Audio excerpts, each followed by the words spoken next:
We are all here now after Yeah. a couple of weeks of not playing. Exactly, yeah, so I'm kind of... So if you do get stuck, don't hesitate to ask, because I will hopefully remember what we're Yeah, I doing. heard something about a wolf moment, and I was very confused. What? I'm not gonna lie. What? Maybe I moment? misheard someone. You A misheard wolf something. What are moment? you Oh, talking yeah, about? definitely misheard. I definitely said that Pickles had a moment, He had a like in the moment. Oh, church. A, Yeah, it was a a deep woof, moment. not a wolf. Oh, woof. A that woof. now is not the Ian's going like, you know what? Fuck it, make Pickles a werewolf again. Yeah, let's No do more let's do wolves. werewolf again. That'll be good. will strangle you. I don't think I've made Leanne's life hard enough this campaign. I will Tiny put my goblin foot- werewolf, though. I know, I love it. Tiny goblin werewolf. A No. woo and such. Oh no! Oh I take it back. No. I'm no longer on board. no! Absolutely not. I've jumped off the ship.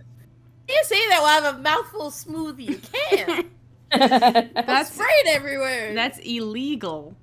It's illegal. It's an illegal move. Illegal. Okay, shall I start the backup recording? Yes, please. Nice. Thank you. Hello. Hello. Oh.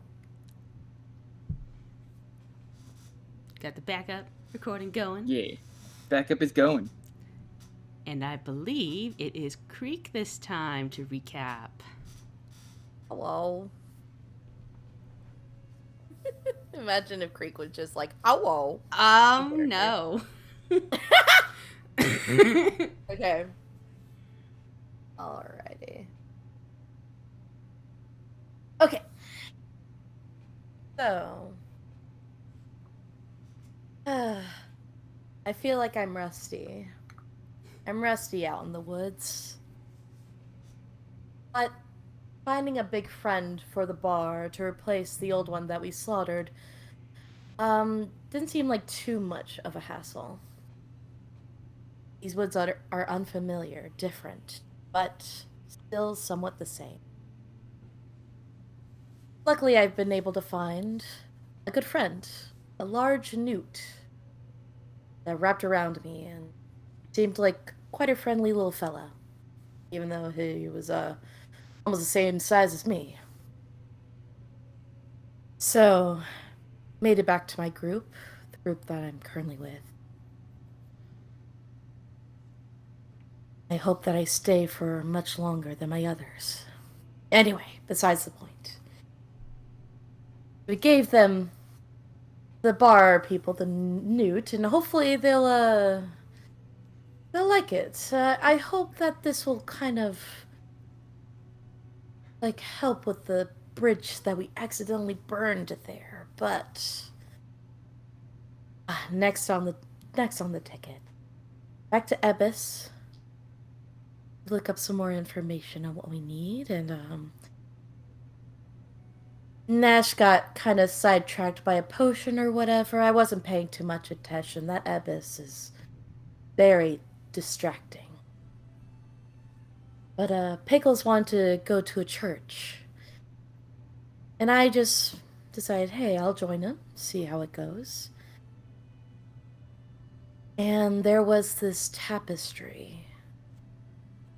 It was very intriguing, especially with the two figures I saw cowering in the depths of what was happening with the gods. I got a little too distracted because I lost sight of Pickles for a second. But he came back. Worse for wear. I hope he's okay. I heard that Scrag and Vaz finished up the quest, and we're heading towards the crypt. Oh no, they sent a letter. That's what they did. They sent a letter. And now that we're heading towards the crypt, I hope we'll make it out. I'll do my best to help everyone make it out. All right.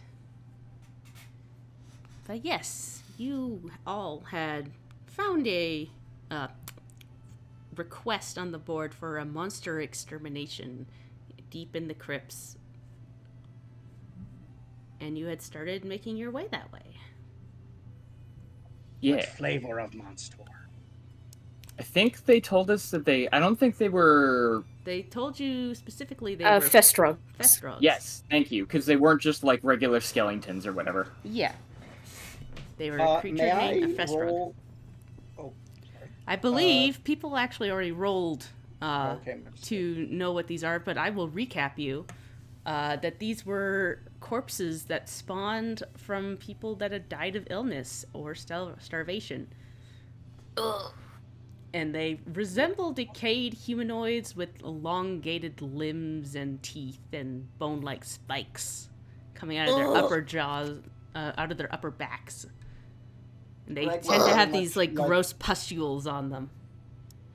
Greg would very much like to clarify that when he asked what flavor of monster, that is metaphor. Greg just Yeah, it's been a couple of weeks, but I'm pretty sure Pickles rolled for this, so you would know this. Yeah, I think we did. I'm pretty sure a couple of us rolled, but I think a couple people succeeded. If I'm remembering it right. But we know. And I don't recall us remembering any like specific weaknesses aside from standard undead shenanigans. Yeah. Mm-hmm. Which we don't really have access to much of. Like any like radiant anything. Yeah, you don't have any good damage. Mm-hmm. So we're just gonna hit them until they stop moving. Yeah. Do I know?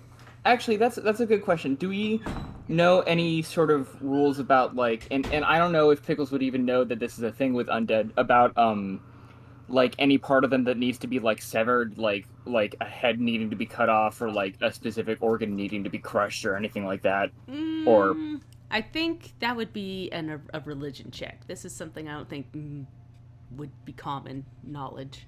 Okay. I mean, if we didn't get it last time, like I'm assuming that's not something that we had access to. Yeah. Okay. Greg favors the holy fire approach. I think, like the only thing that would be like common knowledge is that usually healing magics has the opposite effect on undead creatures. Gotcha. Okay. But we don't got none of that. Yeah. I'll stick him with a bunch of healing arrows. There we go. Do you have it? No. Just dip the arrows in some healing potion. I mean, that would probably work. It might be not the best use of potions, but it would probably work. It's not the best use of potions. Yeah, it might give them like a slight burn. Yeah. I was gonna say, if we wanted to do like any measurable damage with it, we would probably have to throw a potion of healing like an alchemical bomb, and then it's still also not a very good use of our healing potions that we need. Greg, let's just head in there and see and just kind of give it our best shot. Yeah. Right. So yeah, you had all like met up again outside the Horizon Walkers Guild after completing your various tasks earlier in the day. Where's the clock? I need to know what time it is. Oh no. Come back, clock. Yeah, it's about like 2:00 in the afternoon. You guys had like lunch. And you start heading towards the clusters of churches across the way, across the cobblestone path. You kind of pass by the large statue garden maze, and you pass by the huge Church of Uldir, which is the biggest one in this cluster, and find your way into the graveyard. And there's like, you guys passed by this earlier, and I had mentioned it, but there is the Church of Thantex is all angles and sharp points, and it's quite a bit smaller than the other churches in the areas. And on the like roof of it is carved this gigantic raven with 6 eyes.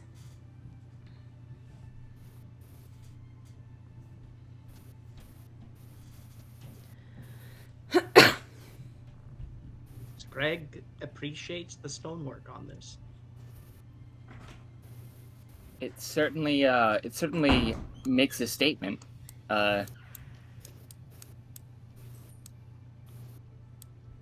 Do I? Yeah. I'll roll. Can I roll a religion to try and see what I know about Fantix? Yeah, go for it. Okay, religion. Religion. I'm untrained in religion.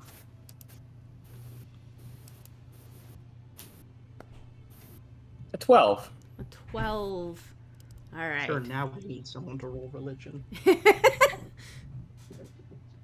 Yes, because you're looking at things that are religious.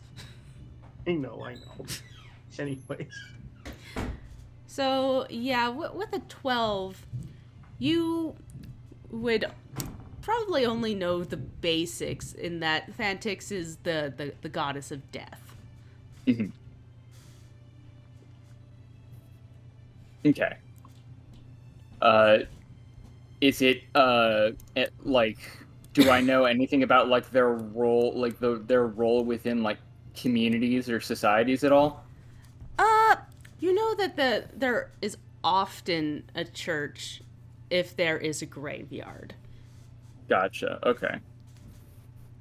And that makes sense. Yeah. But usually if it's smaller communities might not have as big of a presence. As you can see here, even, it's smaller compared to every other god in the area because people are scared of death usually. They don't want to worship a goddess of death. Yeah, okay. It's more out of respect, of fear kind of situation. Yeah, like Hades for the Greeks. Yeah. Okay. It's an important part of the cycle, but people don't love thinking about it. Greg thinks death is much less scary because, we have scientific evidence that the soul and afterlife exist. Is Greg less worried about death than hell? I mean, but, like, there's still, I don't think that I'm not in the headspace to get into a discussion about the function of death within society and stuff, but... Greg thinks this is fair. Anyway, let's head in. Is there anybody, there's nobody outside that we can see? No. And as you, head up to the gate here, there's a big, stone, or... It's a thick door on the Church of Fantix. Okay. We shall honor God of Death by making sure that thing which is dead should stay dead. Greg also, I guess, not in that space. Yeah, unless Nash, there was any investigating you wanted to do, before we get in, I think maybe we just head in. No, the only investigation. I think you cut out for a sec. Excuse me. Oh, whoops. Oh, hang on, my bar is red. Hold on. Oh, no. Oh, we're green. Can you hear me? Yes. Yes. Yeah. Okay. Nash just kind of shakes his head and says, the only investigation I need at this point is to speak to the quest giver, I suppose. Yeah, that was what was the priest's name? It was a priest, I think, right? Mother Vitamersa. Gotcha. Alright, let's go. Alright, so you head up the little stairs here and push on this big, heavy door that opens with a loud creak. And inside, it's pretty dark in here, save for a stained glass window at the far end that depicts, embers at the bottom of the stained glass with a bright light shining above it. And you see a woman at the far end. She turns to look at you, and she is in her mid-40s. She has stark white hair that is tied back into a decorative braid, tightly woven around her head, and she's wearing a long black veil over her face, which partially obscures her features. She's wearing long black robes, and it feels a little haunting. And she kind of tilts her head and goes, "Can I help you?" Well, we're actually here to do the helping. If you put in a request with the Horizon Walkers. Ah, yes. The Horizon Walkers. I'm so glad that you managed to arrive. And she basically, like, glides over to you all. You don't see much movement, but she's suddenly by you. When the Reverend Daughters were down tending to the dead, they were frightened to find some of them have sprung to life. We normally do our due diligence to prevent such horrors. However, there was recently a sickness that ran through the lower wards, and I fear there are too few to give the proper burial they deserve in a timely manner.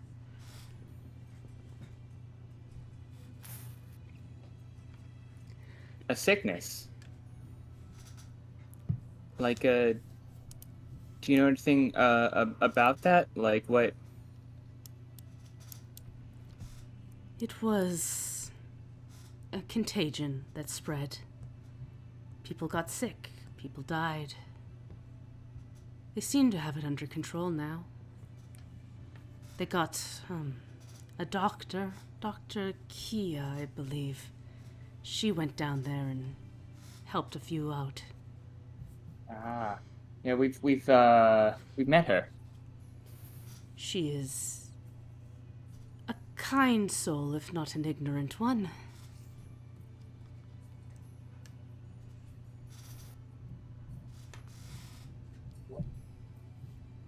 Greg thought she was somewhat highfalutin.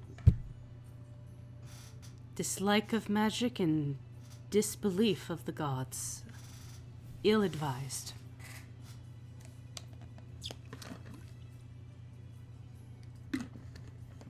Well,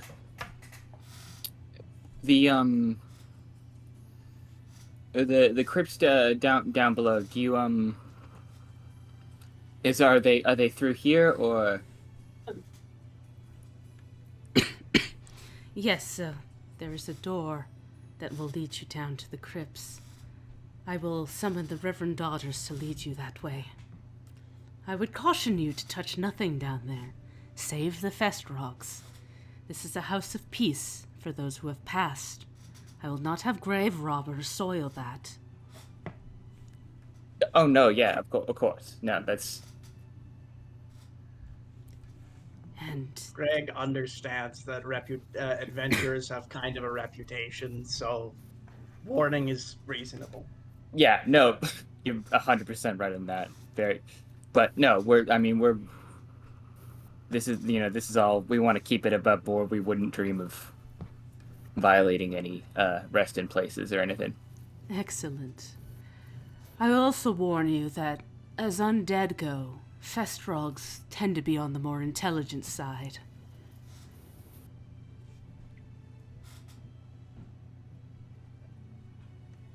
Chels, were you going to say something? I saw your thing lighting up a little bit, but I don't know if I heard you. Oh, that might have just been environmental noise. Okay. And they be stabbed to death. Yes, but I would caution We you will of not that have a too. problem. I would caution you of that too, as they are born of infection and disease. They do tend to spread that as they die. So let's keep to ranged where we can, I think. Greg wraps like a little cloth mask around his face.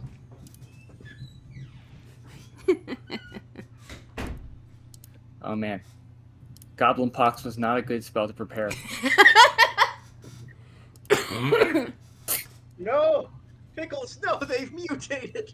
Uh-oh. Oh god, there's more disease, oh god! Lord.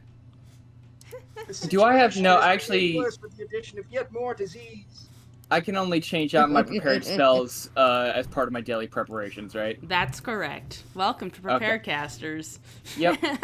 Well, we were gonna hit this point. You know what I will do? I have a potion of electricity retaliation.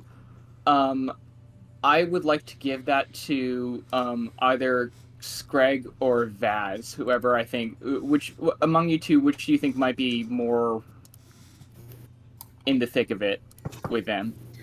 Vaz has 0 ranged stuff, I think, other than Yeah. I think I've got like my.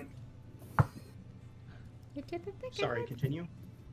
No, I was just gonna say I think I've got my dueling scarf, but I don't think that's actually ranged. I think it's still melee. Oh, yeah. Screg has a throwing spear, a returning spear. So I would give it to Vaz. Yeah, let's can I just drag that to Vaz? I think I can, right? I think so. Yeah, let me see if I can't. Drag this over to Vaz. It's not. Apologies for my cough. Can I drag Leanne's under the weather. I'm not no allowed to move worries. items to this character, so Liam might need to. Oh, Ah. bummer. Yeah. All right. Let's have a look. See, gotta change some stuff. What are we looking at? We're looking at pickles. Oh yeah, I can't use Gertie at all, or she will get like the mega disease. Yeah, keep Gertie safe. It's gonna make it very difficult for me to do damage, but She can still bite. She just might get a little damage. Who knows? Who I knows? don't know. Gertie, if I no want bite. Gertie to bite. She can Gertie, still no bite. Don't worry about it. Don't worry about it. Okay. Stop! I'm What gonna are we humbly looking request at? if we ever get like a resist poison or resist disease thing that Scrag or Gertie gets it.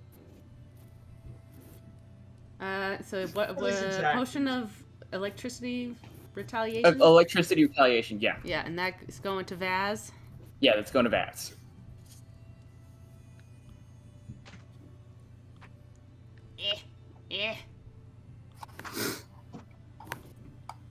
Come on.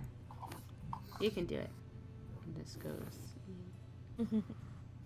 Come on, Foundry, do your job. Do the thing. There we go. Aha! There we go. Thank you, sir. And somebody wanted returning spear. No, I think I've already got one. Oh no, that I thought you were moving it somewhere. But No, no. I'm keeping it. Okay, I misunderstood because things were happening. Alright, let's go then. All right, so she leads you to like the side of this little prayer area, and you see in the wall is this like chiseled stone archway with a big door that she opens up. And as you like walk by this stone archway, you notice that carved into it are skeletons and ravens and little spark embers kind of scattered about. And on the other, you start heading down, and at the bottom of this first little area, you see two younger women before you that are dressed in similar robes to Vadamersa, but their veils are less dramatic and their robes are shorter. And one is young, she's pale with sunken eyes, and the other is dark-skinned and a shaven head, and she has star-like white tattoos on her cheek. And they both motion for you to follow them, and Vladimirsa stays at the top here. There are no traps in this crypt, right? Why would there be traps down here? I don't know. Grave robbers? And she tilts her head. Greg has had bad experience with traps in the past. I see. And Greg is not a grave robber, to clarify. There's And an implication, though. the other one squints at you and goes, "Well, you better not be." Greg is honest salesperson. And then the two women like look at each other and kind of frown a bit and go, "All right, come down this way." And it seems to go down for a bit, and then it kind of curves downwards, and then it goes straight. And they suspect from the directions that they're going, they're leading you away from the sea and further into the mainland from where it would be above ground. You open into a big room down here and find yourself in the shadow of a large stone statue of a woman. And she too is wearing a long veil, but her long hair is visible on the statue, and it's engraved with stars. At the edge of her robes, however, you see that they turn into hundreds of skeletal hands. Oh. Oh. Oh. And in this little area at the end of the hallway, there's another big set of doors. And the two Sisters of Thantix will hold each other's hands and like point towards it and goes, "They're in there. We have it sealed right now. Yeah, we'll break the seal. You guys go in, do your thing." I was about to ask if everyone at the temple talks like that, but I'm glad that it's starting to creep me out. They might dress the same, but they don't talk the same. Yeah, Mother Vladimir's just really into this kind of thing. Yeah, but you know, she's Like spooky. a uniform. Yeah. Are they like right through there? Like we open the door and they're gonna be right there? Or are you Who not knows? sure? Who knows? Frankly, Gotcha. They could be out and they're hiding somewhere to ambush you. I closed the door. We ran out of there as soon as they attacked us. They were very scary. Greg is gonna brace himself up in front of the door with his spear pointed forward, just in case. Ready in case something pops through when they open. That one. Ready for a jump scare.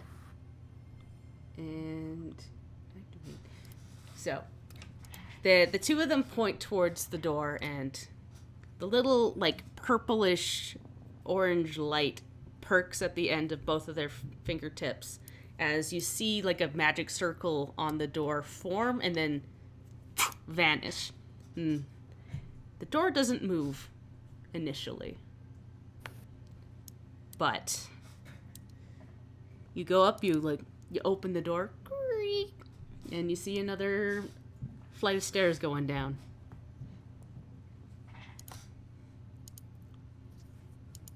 So Greg will go down. All right. Yeah, I think we're just heading down. Yep. In this first area, you don't hear or see anything. And then I'd like to cast. Oh, yeah, go for it. sorry. I was just gonna say I would like to make it known that Vaz does draw her rapier at this point. Awesome. Yeah. Cool. Yeah, same with Nash and his whip. Oh yeah. Yeah. The creek with her Pickles bow. book out. I'd like to cast Detect Magic. All right. So as you Yeah. send this like emanated burst out, there seems to be like magic in the walls kind of crackling. It's Okay. like I'd clock that as the ward, I'm assuming. The warding of this place. yeah. And as you like get to the bottom of the stairs here, you see like two braziers on either side of you that also light up with this like strange energy. You feel like it's divine in nature. Okay. And Yeah. you as you get to the bottom here, you see a couple of clear caskets. Clear, you said? Like, as in, like they're... They're clearly caskets, is what I'm trying to get Okay, across. okay. Apologies, they're not like I meant like see-through. They're not Yeah, I thought you meant see-through. like a Snow White like glass situation, which would be kind of cool. They're big stone, thick coffins. Oh, she thick. Got Yeah, it. definitely thick. Boy, And like as you like walk by, you see like names engraved in them, and even as somebody kind of new to the city, some of the like last names seem to clock as familiar places you've been in the city. Like one has a name like Farbridge, and a couple other places around the city. So important people. Do they have dates? They are old dates. These are long dead. Yeah, I wasn't asking for you to come up with specific dates. I was just asking like if we knew like. Yeah. Okay. But they're all like familiar names that we've seen like around the city, so important people. Yeah, like so this is like we're talking like stuff. Like founders of the city kind of situation. Yeah. Okay. No weird noises coming from any of the coffins? No. It's really quiet in here. Could I do like see if I can track any like movement or something? I was gonna suggest Gertie maybe can use her scent to see, because I imagine these rotting corpses are not particularly. They haven't taken a bath in quite a bit. Yeah. I mean, there's no harm in having both Creek and Greg do a track. Yeah. Roll me some survival for both of you. Okay. Should I roll for Scrag or Gertie? I forget how it works. I mean, if Gertie is smelling, then it is for Gertie. Okie dokie. You got it. Scent is quite useful. Oh, yo! All right. Do I get any bonuses because I'm using scent, or? I mean, what does it say on her sheet? Yes, she doesn't have a stuffy nose. Scent imprecise. Okay, I have to look it up. Sorry. No worries. I got 16. 16 for survival. So yeah, you kind of like put your ear to the out, and you kind of hear like scritching down the hallways. You don't see anything immediately, but you hear something definitely down here. I think we can just go on that. Awesome. No worries, man. Yeah, Creek will inform the group, saying, hey, be wary. Up ahead, there seems to be something alive that should be dead.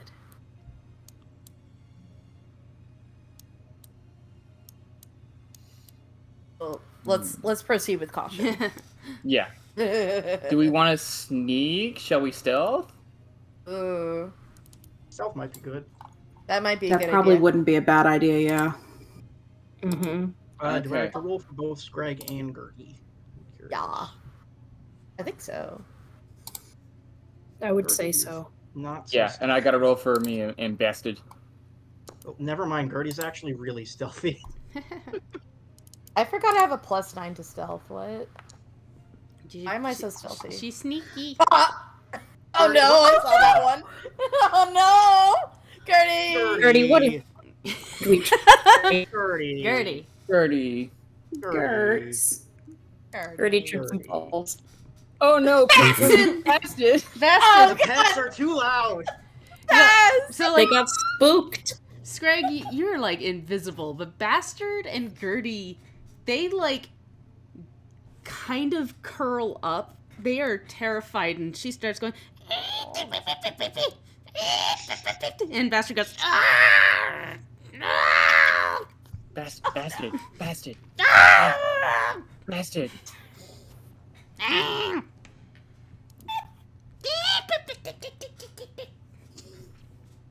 Oh boy.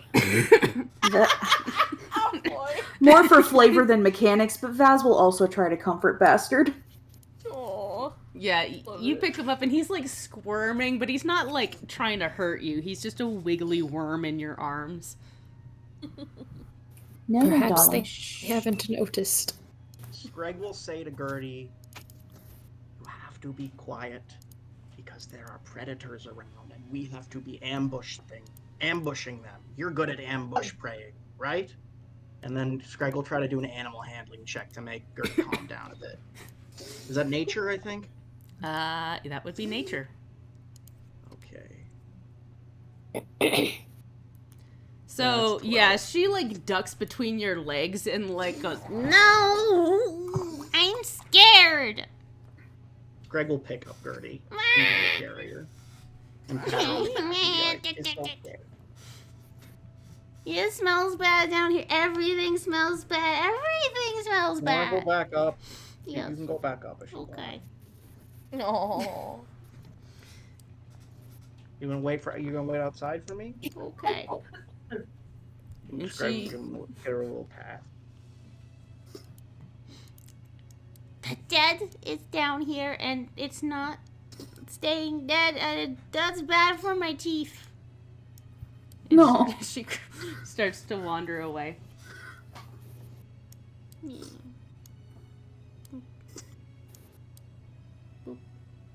Greg will keep pressing forward, although he seems a little bit less brave without his little buddy.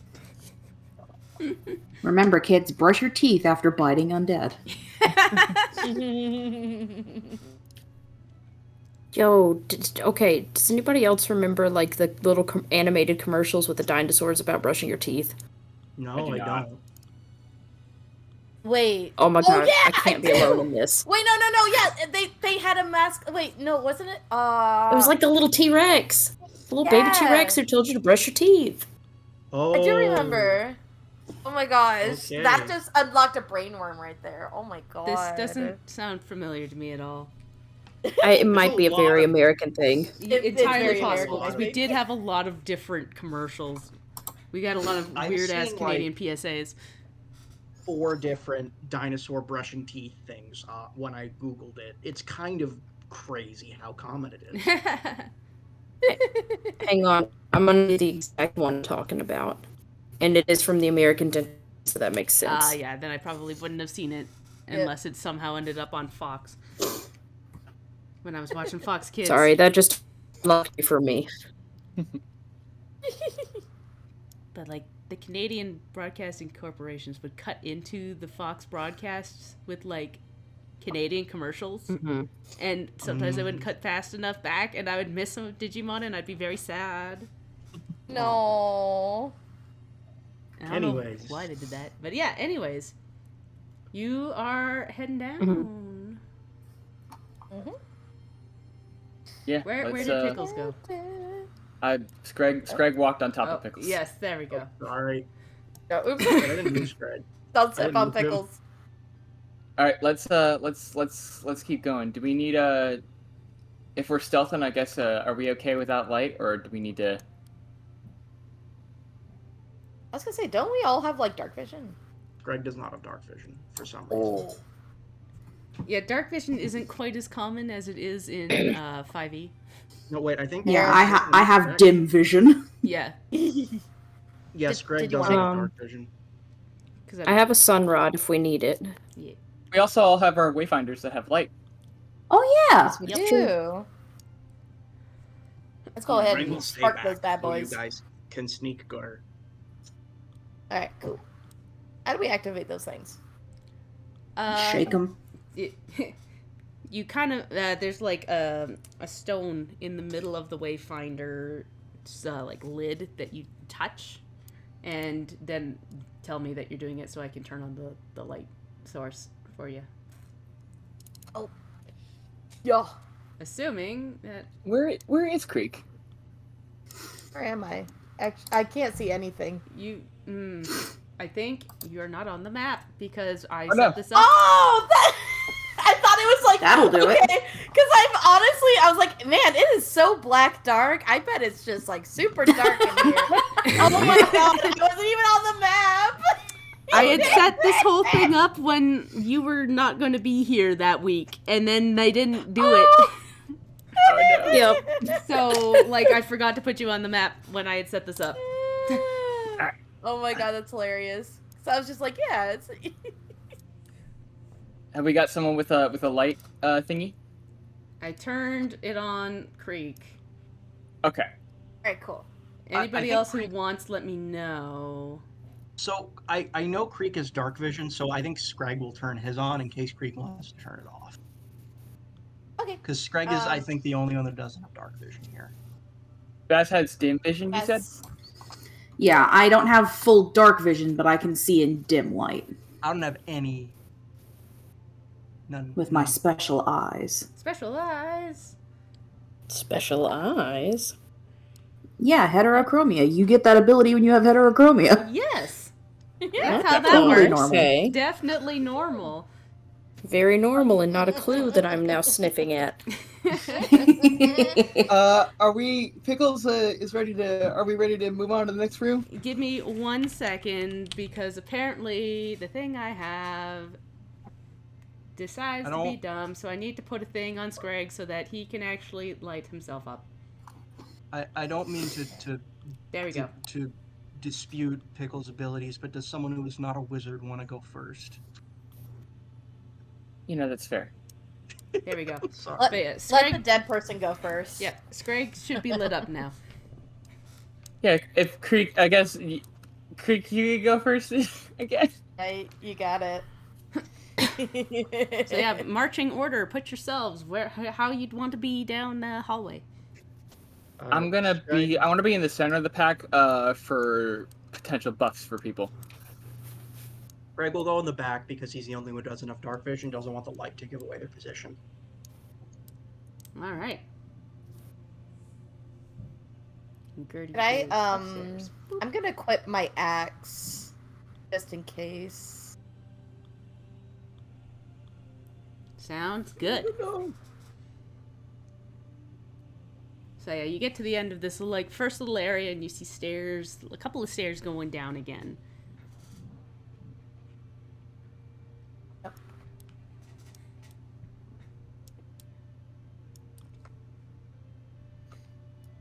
I guess down we go, yeah? Yeah.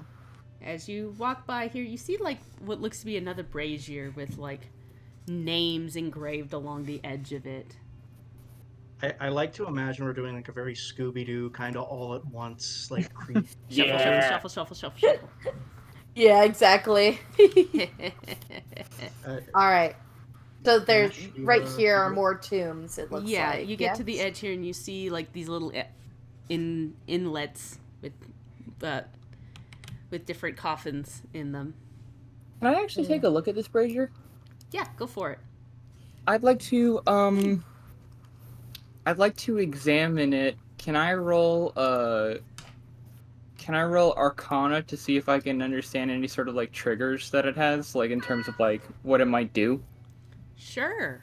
Because I know it has divine magic, but yeah, it definitely with your detect magic, it definitely lights up with divine magic. Let's give an Arcana. Okay, 18. Wow. 18. Okay.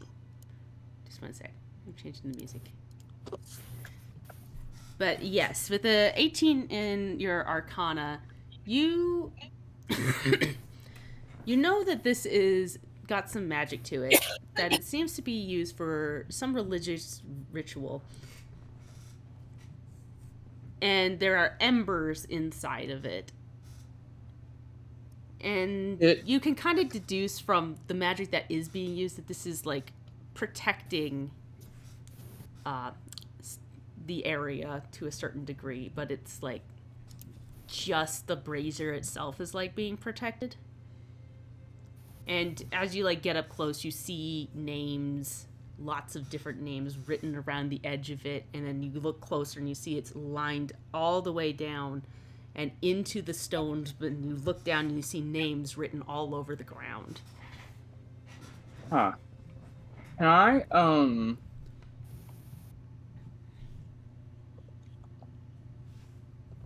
trying to see if I have a flint, any sort of way to... It's prestidigitation can't light a fire in this. Yeah, it's produce flame is what produces flame.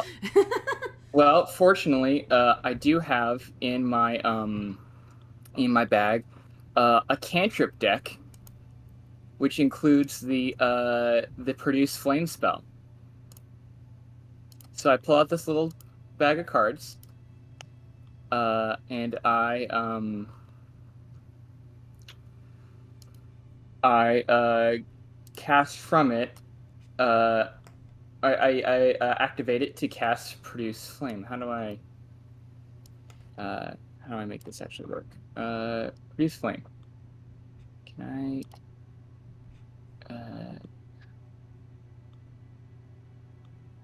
Like, I'm trying to figure. Use cantrip deck. Flip pack.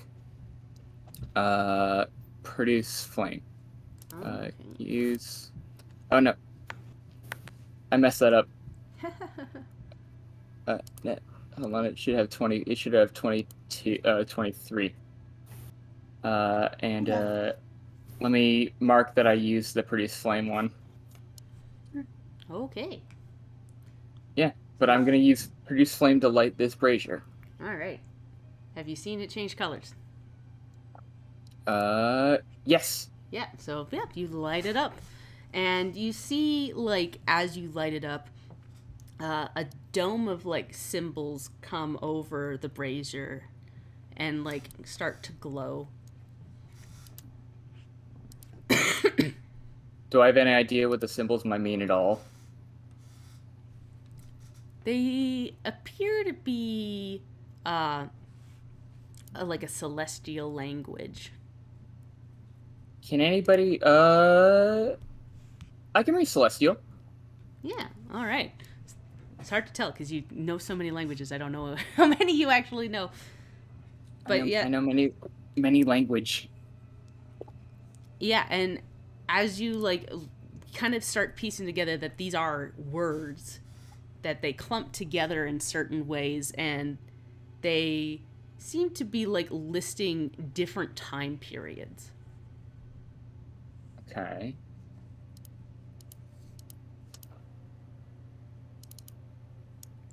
Like they don't look like people's lived till died date.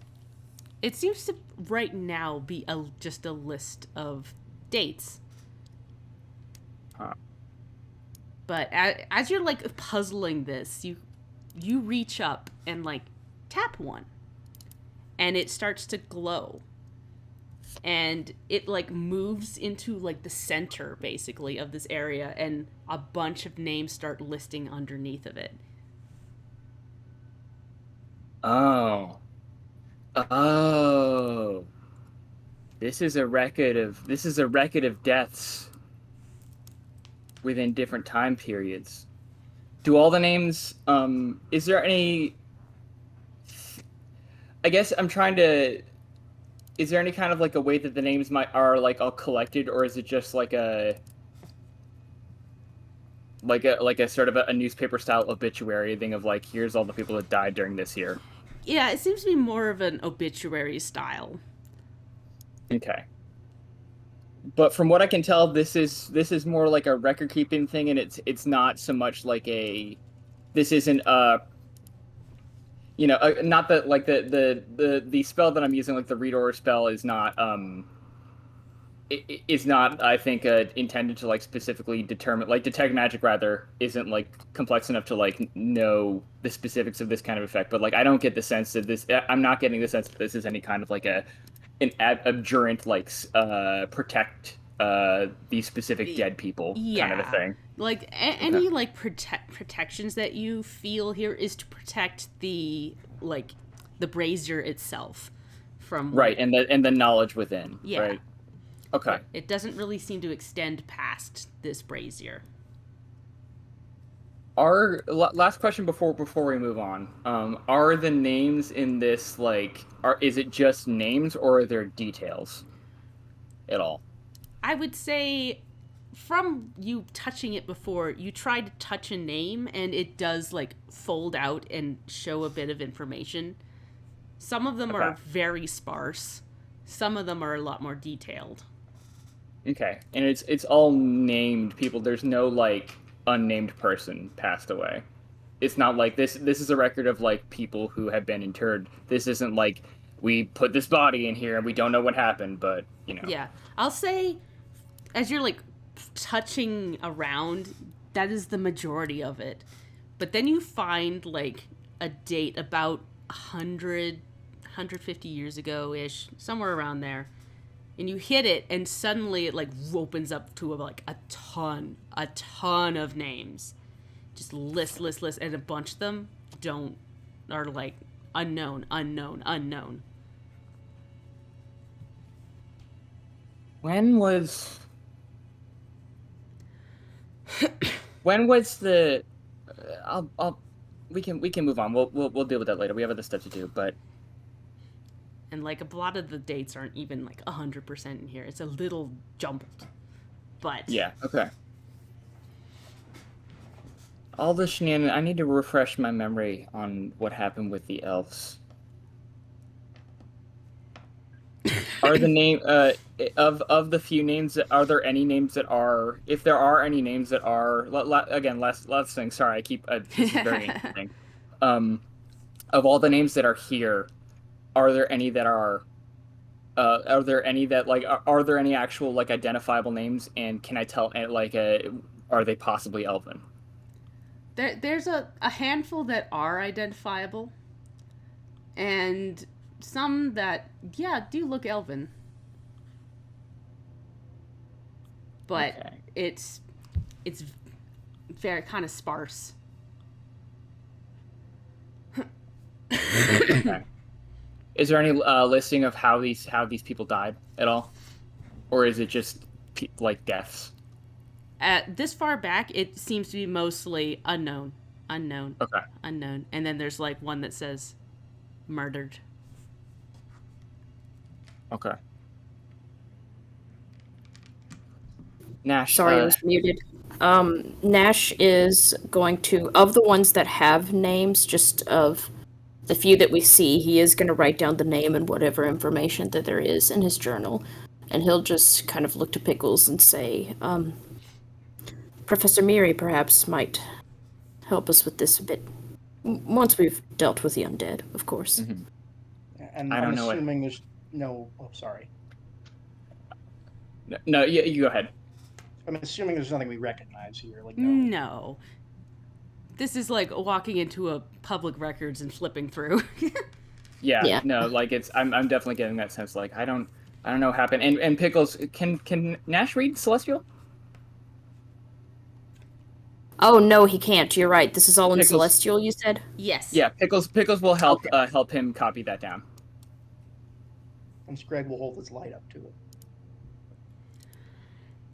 Yeah, but Yeah, Nash will offer that because you can see how curious Pickles is about this. So, like we can do. I'm just more with this imagining later. this weird moment of like Pickles helping Nash like read through this, and like, but it's just like of Pickles like reading like, you know, through a list of names of just like, you know, such and such unknown, such and such murdered, such and such, like just this. It just kind of gets a little depressing of like just going through this list of like this massive death event that happened so long ago that we don't know anything about, and it's just in this very quiet crypt. Yeah. Chubby, was there more? Hang on, just a.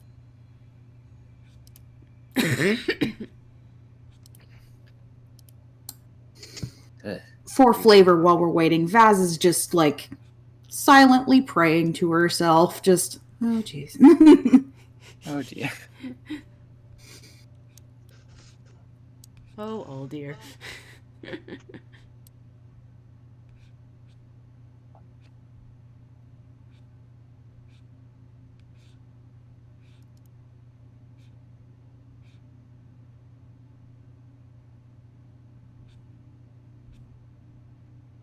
Yeah, as soon as whenever shelves get back, I'm good to move on. Yeah. Yeah, I'm good. I'm sorry.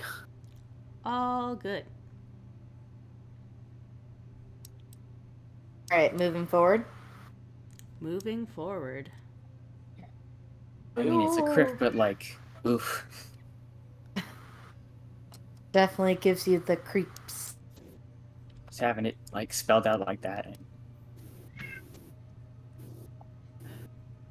One last question. Didn't we have for But yeah, Creek, you head further in and you see like a room with like an altar on the side with some more big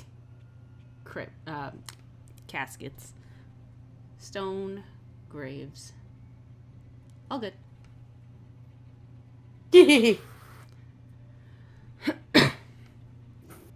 But yeah.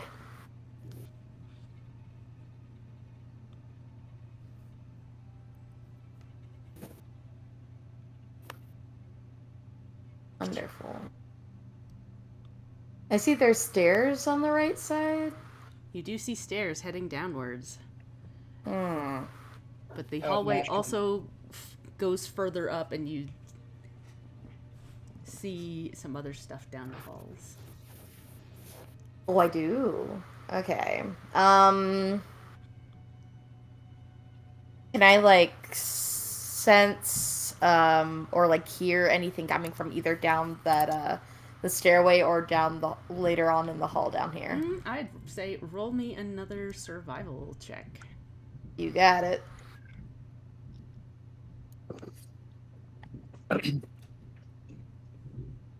Ooh. Oh yeah.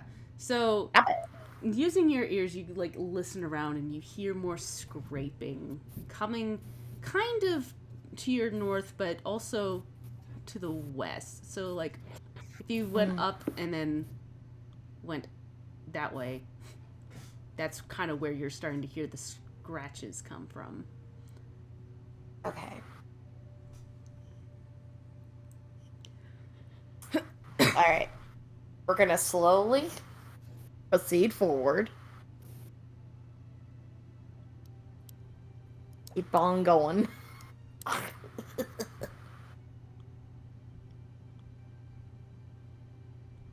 So yeah, you see another No. brazier down that way.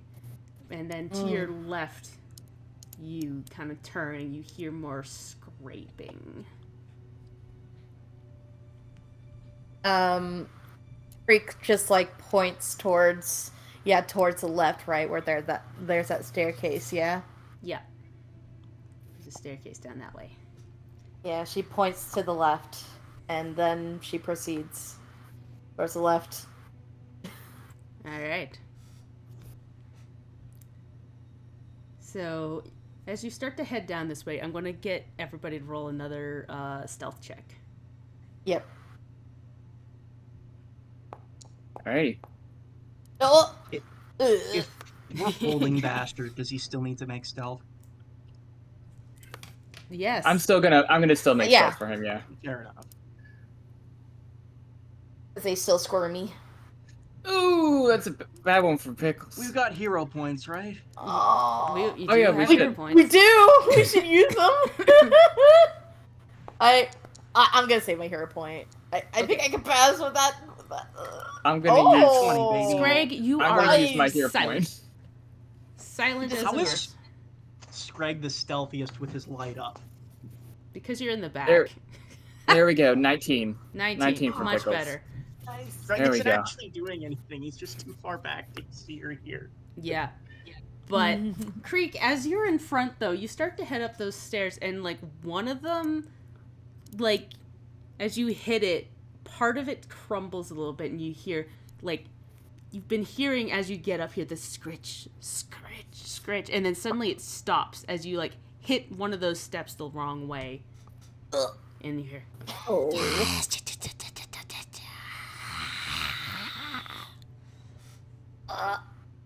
That ain't good. Oh. and you start to hear noises coming towards you. Oh, let me get out ahead of Nash. I wanted to be between Nash Okay. and. Yeah, place Yeah. yourselves where you want to be. 'Cause I'm going to select everybody and put you on the combat tracker. Hooray! Oh. Is that everybody? Baz, Pickles, Creek. Yeah. Okay. Boop. I'm gonna get everybody to roll me some initiative, please. Yes. Yeah. Sorry, I just saw the fest rods. Good. Ah. Oh, that is a cool. This is a very good Whoa. tracker. Look at all those dice. I didn't even see that initiative tracker. Is that new? That is super cool. No, that's been what it's been. Why have I not been using it? I don't know. I don't see the initiative tracker. On the combat, on the right-hand side where it says, like, chat messages, the second one that says encounters, if you click on that, it has the initiative. Oh, gotcha. Is there a pop-out version of this? Yeah, just right-click on it. Okay. Maybe that's why I'm getting myself confused. Oh, hot dang. Yeah, that's what I There normally we have. go. Okay. Yeah. It's been too long. It's been a hot minute. And as we start to head into here, I'm actually going to pause the recording because we've been at it for an hour. Ooh, Yeah. break time. Yeah. Break time. Break time. Yeah. But yes, we are back. We're back. We're going to start the encounter. And it is, in fact, Fesrog. Which Fesrog is it? That's that one. That's that one. That's that one. Okay. So, it's not going to do anything yet. Pickles, you get to go first. All right. I'm going to. Oh god, how's this gonna work? I want to cast Shattering Gem on Scrag. Yep. He's like a little bit behind. Can I just like reach behind and do that? We'll Okay. say that. Scrag has very long arms. You can like high five him. Boop. Kind of like squeeze between Nash and Scrag and reach out. Yeah, he is like tiny, so I don't think he's gonna have an issue with that. Yeah. All right. Shattering Gem. Cool. You'll let me know when that does when it applies. I was a little confused at the first time. Yeah, Just each like, time a creature strikes the target attempts a DC flat check, so it will have to do that when a creature attacks Scrag. Okay. And Just then a I think just for my own safety, I'm going to also cast Shield. Okay. Yeah. So I have the spell effect Shield on my Smuff. All right. All right, and that's me done. All right, Nash. They moved some of the stuff from my module, so if you don't hear a big loud noise anymore, that's why. Let's see. I need to fiddle with my modules again. I need to check something real quick. Nope, not that.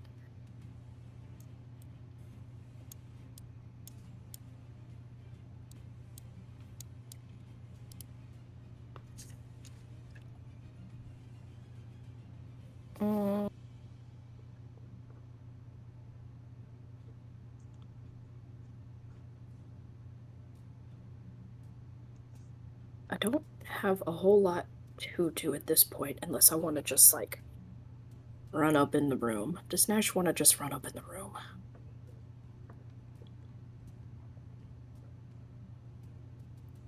Yeah, I'll say, like, for context, you guys do hear noises coming towards you, but you don't see anything yet.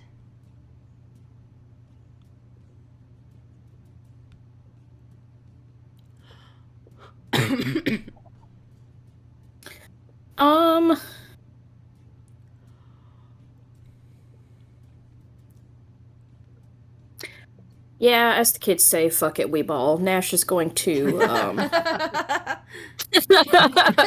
slip past the others on the I'm sorry. He's gonna, slip like a shadow past the others on the stairs and, go at least up to the top here. Okay. Have any of your students said that? Oh, yes. I was gonna say, they get scolded. I mean, not a lot, just, hey, watch your mouth, but... But, like, you Yes. secretly think it's hilarious? Every single time. Every single time. So Okay, listeners, just for context, I teach high school, and I'm not supposed to let them curse in the room, but I also can't really, like, do anything about it. Like, the office doesn't care, so, like, I just tell them to, like, watch their mouth, and they're very respectful, usually. They're never directed towards me. But it is very hard not to laugh when stuff happens, like somebody sneezes and somebody just shouts out, "Bless you, motherfucker!" I supposed to be a professional? Okay, okay, so... So yes, you moved. One action. I did. I moved and I still don't see anything from here, so... So, just to remind folks, because this isn't something we've used very often, you can ready an action. It takes 2 actions to ready a single action. So, like, if something came up into your grill, you could ready an action to attack it. That's very useful information. Thank you. Yes. Right. It just hasn't Okay, come up very I'm much yet. going to, for the sake of my move action, can we say that I went here just to get myself out of the way of these stairs a little bit better? Yeah. You wander into this room. Okay. There's like 4 pillars, and you see a couple of staircases. Okay. All right. And I am going to 2 actions, to ready an attack with my whip. If anything comes within range, which would be within 10 feet because it has reach. Yes. Okay. Does it have to be like, okay, can it be against anything, like any enemy that comes within 10 feet, or does it have to be specific for like Festrog 1 versus Festrog 2? I'll say that it's whatever comes to you first. Okay, I didn't know how specific it'd have to be because, like, again, coming in from D&D, like, sometimes it can be anything, and then sometimes, like, with Zelfine's help action, it had to be more specific than that, so... Okay. And spellcasters Gotcha. aren't allowed to ready actions unless they want to give up a spell in case something happens, because balance or something. I hated that rule so much. Yeah, here it's you're allowed to ready any single use action. It just takes 2 actions to ready a single action. So like a lot of spells you can't ready. Most of my stuff, is 2 actions. Yeah. Mm-hmm.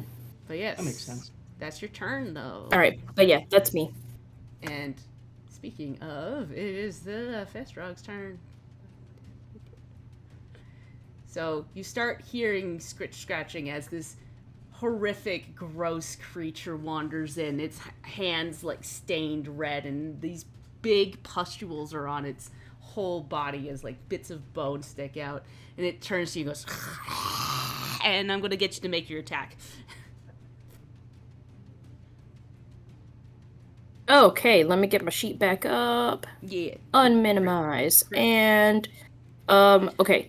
I'm glad I noticed that. Turning off devise a stratagem, because that is not a single action movement. Yeah. Okay, Just a attack. single Okay. attack.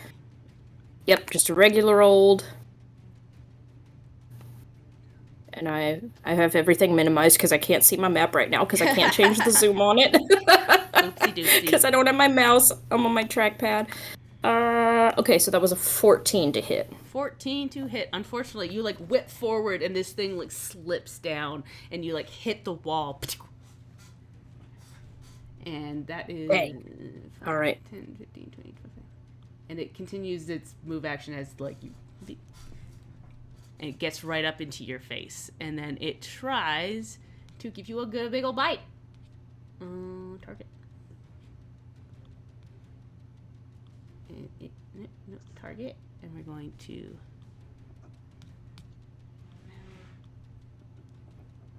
select. It's going to... target. There you go.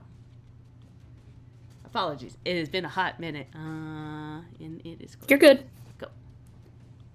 Chomp. And that is a hit.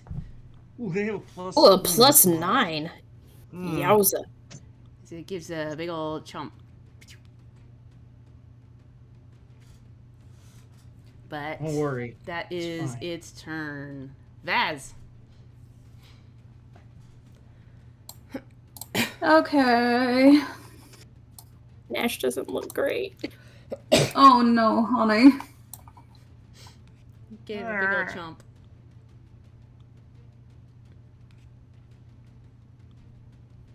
Okay.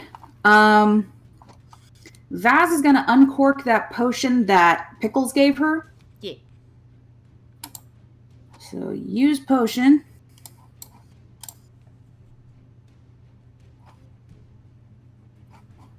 Oh, that's annoying. It It disappears from your I thought inventory. Yeah. Yeah, I thought it was gonna. I knew it would disappear from my inventory. I thought it would at least put what it does there. Of course. 1 sec. Let's load that Yeah. sucker up. Electricity retaliation. That was a minor one. For 1 minute after drinking the potion, you glow with a faint aura of electrical energy.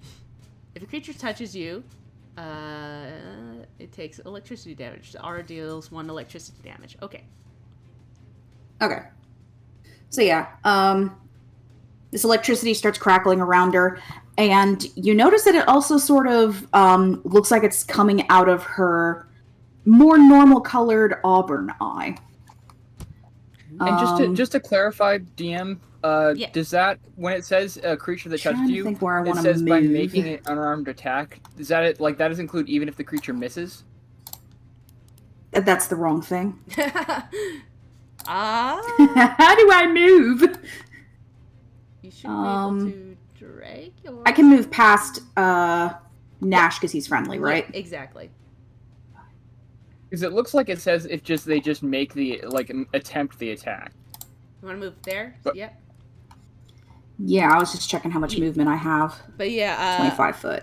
I think so. I will count it.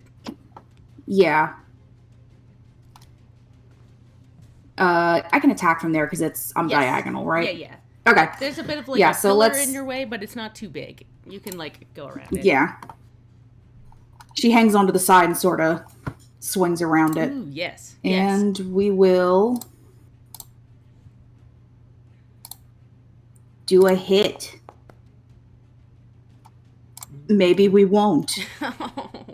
Yeah. Now you swing around and miss. It's got its teeth in Nash. Just damnation. And that is 3 actions, I believe. Yep. All right, Scrag. Okay. I'm quite slow. The gem floating around Skrek, by the way, is red. Yes. What did you say? The gem floating around you is red. Okay. Scrag is going to... I don't know if I'm going to need to make some kind of check for this. Scrag is going to... I would like to get to the other side of this thing. If I have to make an athletics check to jump or something. There's an ability called Tumble Through. Oh. And you have to make acrobatics versus its reflex, I believe. One second. So what happens if I fail? You get stopped.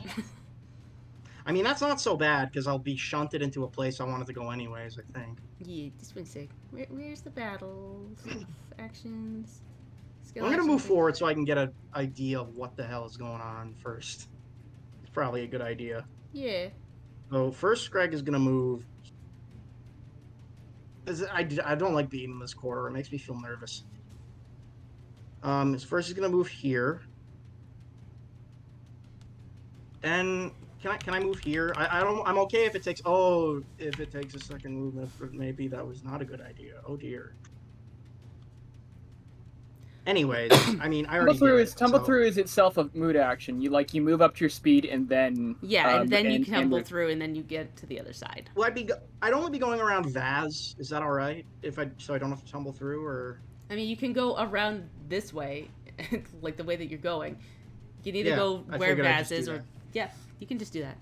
You can move there. All right, and then I would like to, since we're all in melee range anyways, I would like to, I'm not going to use my claws, because that seems like a terrible idea with these diseased monsters. I'm going to use my spear and my mango.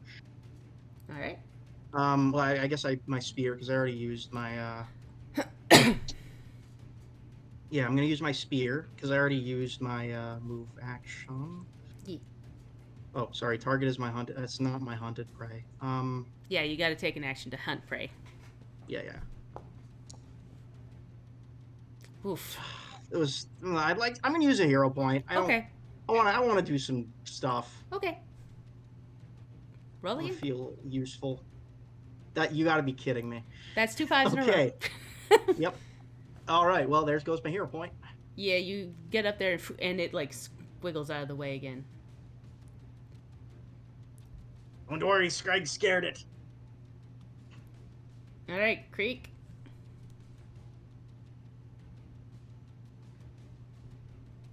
Hello. Alright.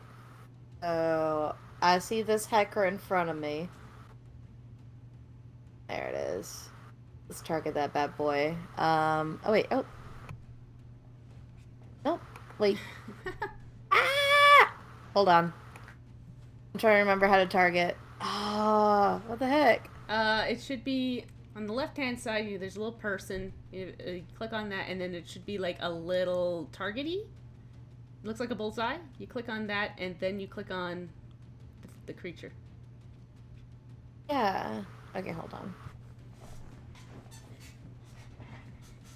Thing that looks like a person. Yeah, token control. Oh. And then select targets. Token controls. Man, I am rusty. So sorry. All right, hold on. Oh, good. Token controls.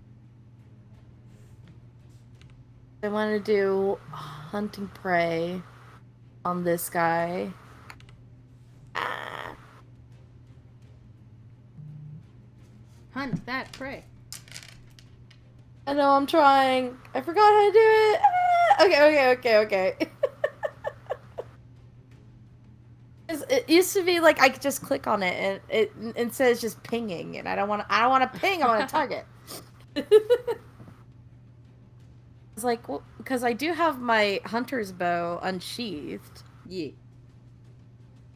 Is it because I have my hatchet unsheathed? Wait, no, that doesn't make sense. No. It might be because you had your axe out. It might be. Okay, let me just sheath my axe, maybe? You can just drop it, I think. No, there's a sheath button. But, like, Yeah. you should just be able to target it with the select targets button, and then you click. Yeah, exactly. I think switching weapons is one action, right? It is one action, Yeah. but we're trying to figure out why it's not working. Exactly, yeah. I'm trying to figure out how it's stopped. Because, like, Okay. There is a pop-up for, encounters. Yeah.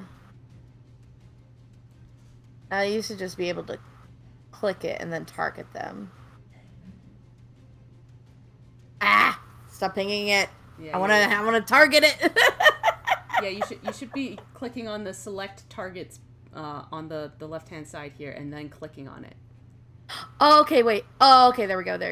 Okay, wait. I think I got it. There we go. Awesome. Okay.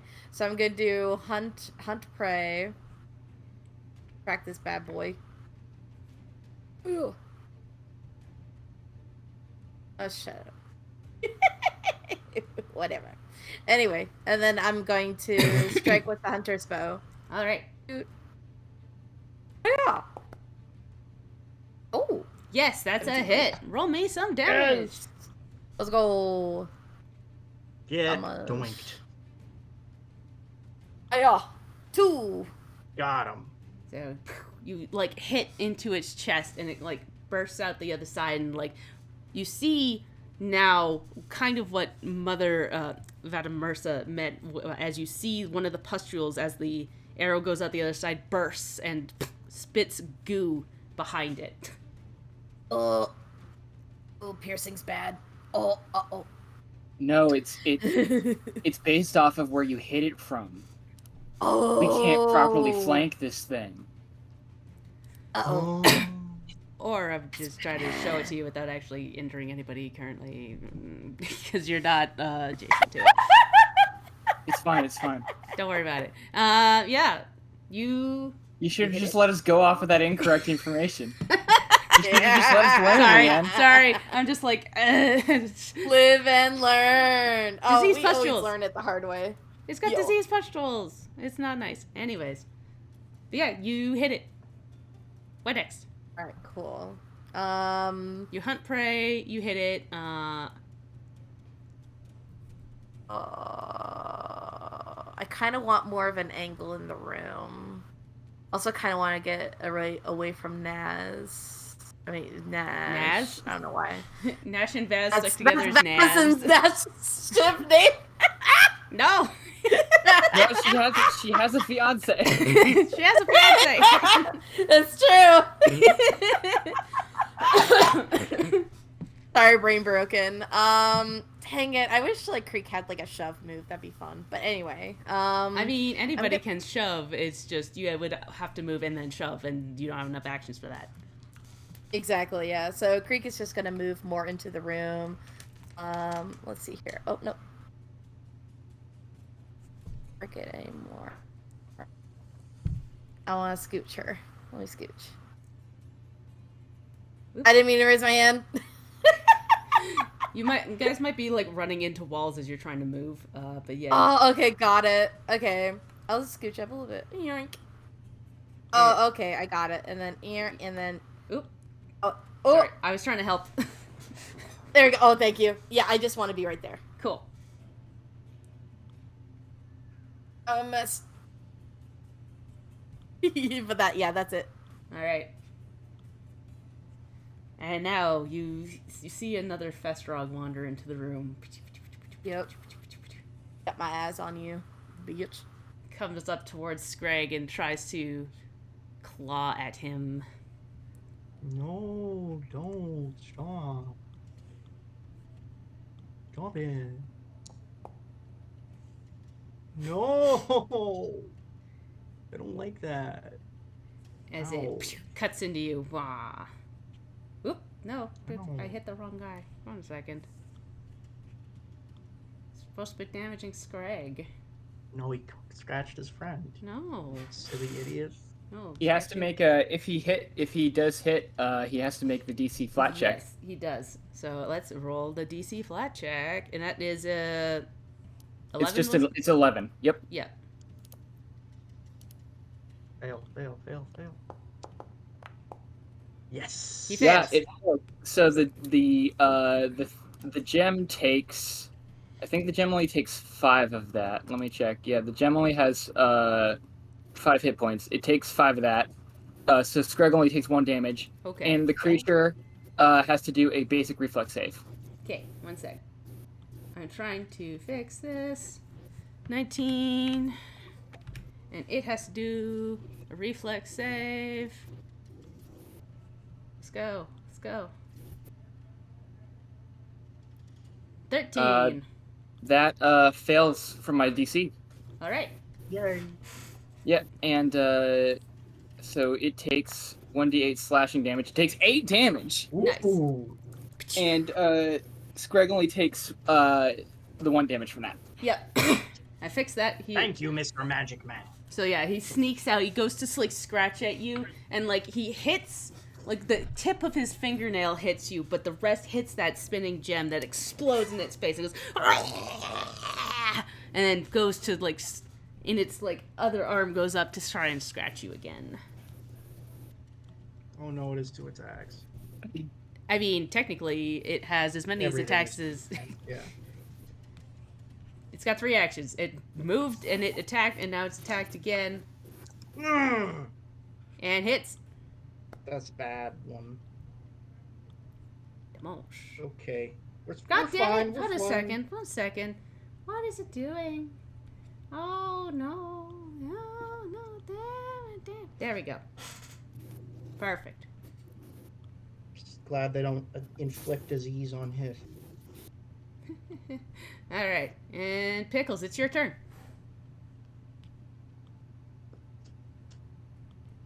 Okay. Sorry, I thought it was me for a second. Alright, so I'm glad that the Shattering Gem has served its purpose. Pickles just kind of does like a silent fist pump to himself that worked.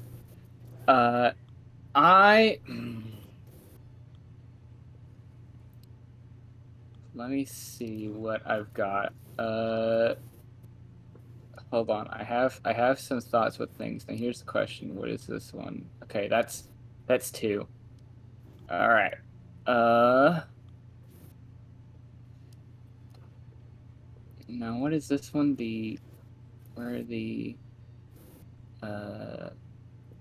Point out sustain activation. Where is? Do we have invest, interact? Well, okay, those are basic actions. I'm trying to figure out where the intimidate, because I don't know if Intimidate? Yeah, Are because you I'm trying to looking for demoralize it? demoralize. That's what it's called. It's weird because like I linked that list of actions, but the demoralize is not on that list of actions. It's on like a different set of actions. Weird. I might need to. Okay. Demoralize. Yeah, that it's is in skill actions. Skill actions. Okay. And that's, I'll find and link that list as well. Yeah, demoralize. With a sudden shout, or a well-timed taunt, or a cutting put-down, you can shake an enemy's resolve. Attempt an intimidation check against the target's will DC. Okay. So, well, hold on. I have a couple things I need to do. So, the range on that is 30 feet. So I'm within range of this first boy, right? Yeah. Okay. The first thing I think I want to do actually, instead of demoralizing, how's that dork looking? Strong. Does he still look? He looks undead and gross, but you know. Okay. They Actually, I should demoralize first. So in that case, I'm going Yes. to demoralize, and Bastard is going to accompany me with his threat display so that I don't take the -4 penalty. Okay. Yeah. Okay, so this is an intimidation check. Do I need to target this? I think I need to target this thing, don't I? You can. It will automatically do some stuff. Okay. In that case, let me target that one. I also just know what number you need to roll, so no worries either way. Okay. It is not a success. Okay. That's okay. In that case, so after having done that, me and Bastard we're doing our snarling. It's not quite working. Yeah. And then Pickles will look at this thing and go, fuck it. And I'm going to, from my cantrip deck again, I'm going to cast Disrupt Undead. All right, there we go. Disrupt. I was wrong. We do have some anti-undead shenanigans, but only some. Only some. Only some. So hold on, I need to go and find that again. Use cantrip deck. 22 left. And I'm going to cast. Can I just cast this? There you go. There you go. Nope, that's not helpful. Well, it dropped it into here. You last the target energy, you deal 1d6 positive plus your spellcasting ability modifier. The target must attempt a basic fortitude save. Okay, so roll me like a spell attack, I believe. Isn't it just No, I don't have to make a spell attack. It's just it's just a a saving throw. Okay, yeah. I see. It's you just deal the damage and then it needs to roll for the enfeebled. Yeah. Well, no, it rolls for. I think it rolls for the whole thing, including the damage. Well, it says you lance the target with energy. You deal 1d6 positive energy damage plus your spell casting. Then it says the target must attempt a basic fortitude save. If the creature critically fails the save, it also deals the enfeebled for 1 round. Gotcha. Okay. That's a great spell. Maybe I'm reading it wrong, but it sounds like. From what I know. No, yeah, it's typically in order of how it resolves. So yeah. So okay. Fortitude save.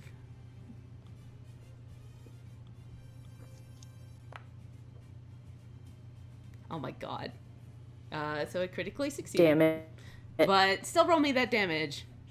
Okay, so that's a 1d6 plus my spell plus plus my spell casting ability my spell ability, right? Yeah. So that's 1d6 plus what? Wait, no, I'm using the dex, so that's 1d6 plus 5. Yeah. because the deck has its own stats that it uses this for. Max damage. Max damage again. Pickles is killing it. You like Literally. see this like bright light burst out from his chest. It goes, but it is not enfeebled. So Still, with that, like, Pickles is definitely like, damn. Like, he's looking at this, like, deck of cards that he's holding in his hand, like, damn, I gotta get me some of these. but yeah, Okay. that is your turn, I think. Nash. Yes. Okay. Can Nash kind of dip past Vaz in that corner there to move Yeah. past her? Yeah. Okay, so he's going to kind of slip around this corner and try to pull himself into this staircase right here. And Vaz is probably very occupied at this moment, but she would also notice as he kind of brushes past her what looks like black ink on her clothing now. But he is going to draw his whip. Or he has his whip drawn, Yeah, that's he's not an got- action, but he's going to... I was going to say, he has his whip, he's going to have his whip in his hand, and this time we are going to attempt to devise a stratagem against this closest Vestrog. Gotcha. Let's see if that works.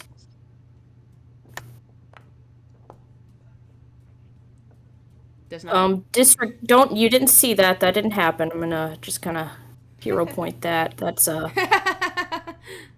that's not. That's not how things go down today. No. Ah! Damn it. Ouchie, Okay. ouchie. Well, okay. Here's the decent news. At least that just means that my stratagem has failed, and I will still be left with one action to just attack normally. Yeah. Without my intelligence. Which hopefully will roll just a little bit better. Just a little bit, maybe. All right. So action number 3 is. A hit. Okay. I like to see it. Okay. I don't get my extra damage, but that's okay. I will take it. So that's 3. Yeah, you like whip out and like you hit one of those pustules on its back and it bursts and spews some like goop onto the ground and you see it sizzling. Ooh. But that's me. That's you. And it is, in fact, this Vestrog's... Is it this Vestrog or this Vestrog? I think I got the Vestrogs mixed up because there's a bunch of Vestrogs. Uh-oh. That's that one. And that's that one. Okay. So this one... this one is preoccupied by Scrag. So he's gonna, this time, try to give you a big ol' bite. Oh dear.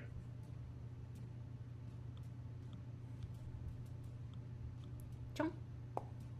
I think it. Come on. I'm not having. Does 8 damage. Yeah. No, gosh darn it! What the fuck? Okay. Target that.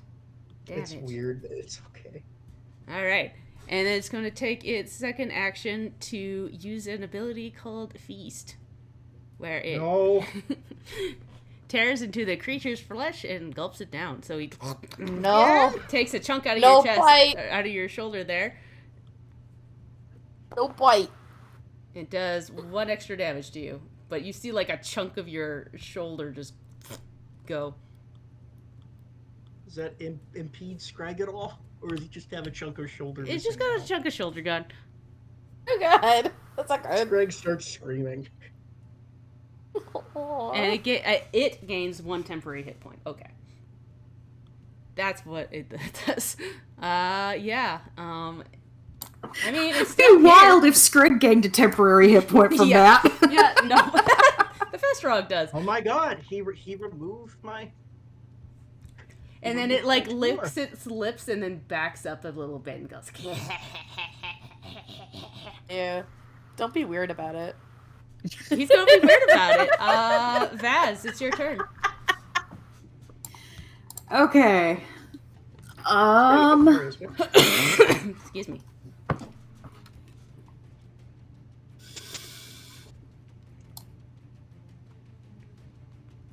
We're gonna move over here, just to sort of kind of Well, now you're flanking, so that's good. Yeah. And I'm going to faint. Yeah. My macro is messed up. Of course. Things have, like, updated and probably broke something. 1 second. Let's look up. Yeah. I think... Faint.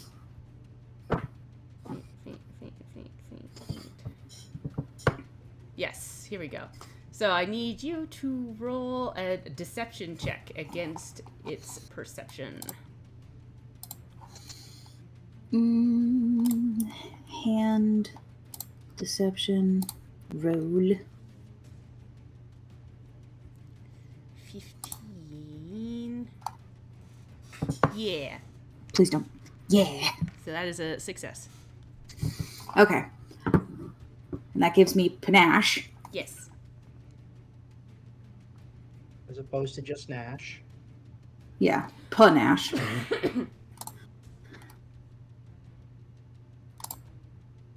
you can apply the panache to yourself.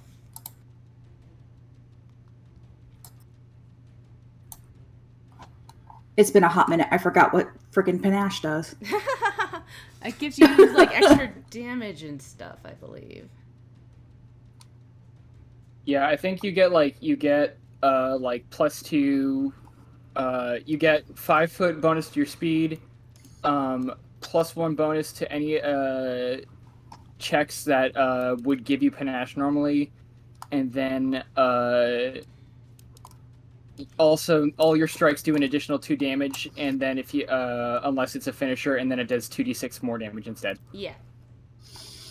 Okay, so I'm just gonna go ahead and do a regular hit, plus apply my panache I apply my panache if it hits, right? Yeah. Okay. Well, yeah, you got a panache on you. You got panache. Okay. It's what Panache had. Panache had.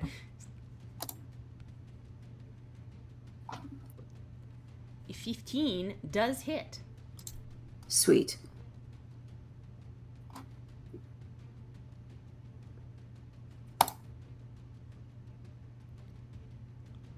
Six damage. So I keep forgetting to target the enemy, my bad. That's okay. I have the sheet up so I know whether it hits or not. So, Vaz, as you, like, burst forward with your rapier, I'm going to need you to make me a reflex saving throw, please.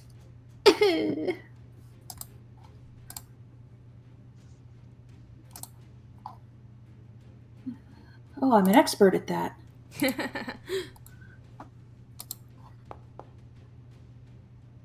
Kia. So, yeah, you have seen this happen a couple times now, but as you, like, reach out, you see, like, one of those pustules burst, and it starts to spew that acid towards you, but you leap out of the way, and it, like, hits the wall, and you hear the sss of the acid on the wall. Oh, it's acid. Not this time, bitch! And you definitely avoid that. And I believe you moved, got some panache, and attacked. So that is your turn, I believe. Yeah, a successful... Today was a good day for Vaz. Yep. Yeah! Scrag. Oh boy. Scrag is on 4 hit points, but you know what? Scrag left his survival instincts on the surface, so this is the one that was injured, right? They're both injured right now. Scrag is going to hunt prey on this one. Okay. He's going to chuck his spear at it. Go for it. I have to use dexterity, I think, to aim, but I still get the strength damage to hit, I think, is how it works. Something like that. Okay, well, either way, that doesn't hit. Yeah, that, like, sails past it. But it's a returning spear, so I can try again. Isn't it an action to recall it? You know what? Let me just take a real quick look. This is supposed to be a returning spear. I don't know why it's just listed as a regular spear.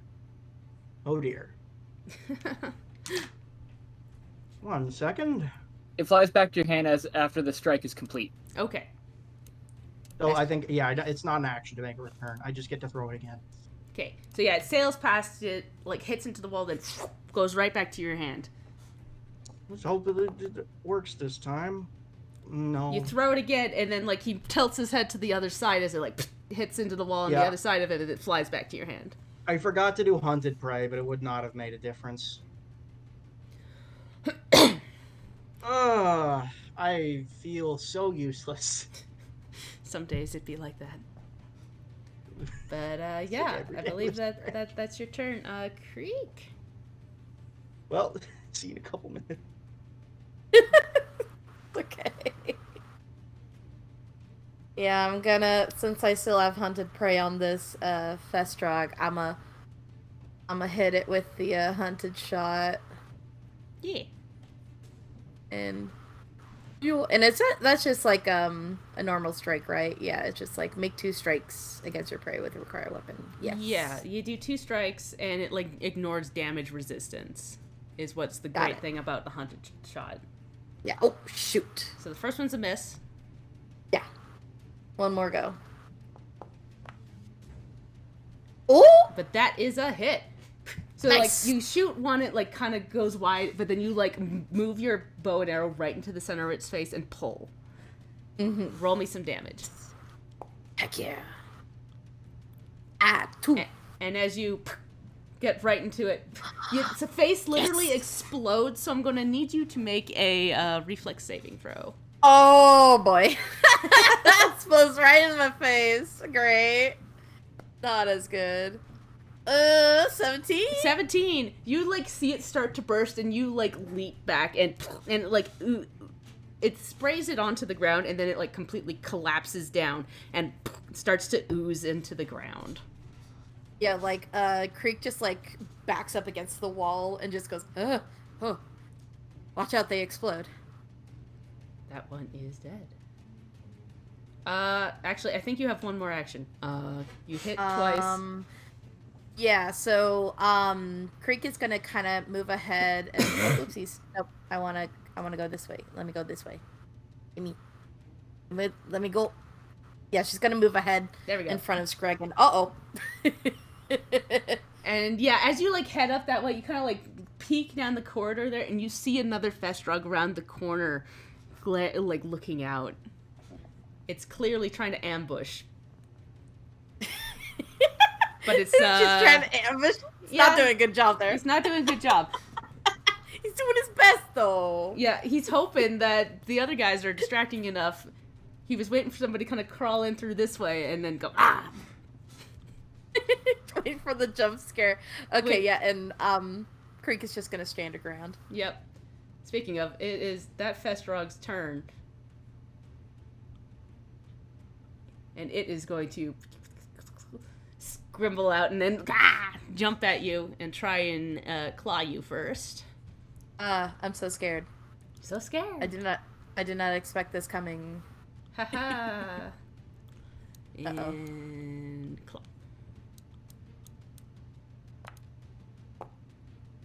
Uh-oh. That's a big that's a big one. Yeah, it's just a regular hit, but he claws at you. Ouch. And then he's going to try again. Creek is very much bloodied right now. Uh-oh. But the second one goes past and misses you. Pickles, it's your turn.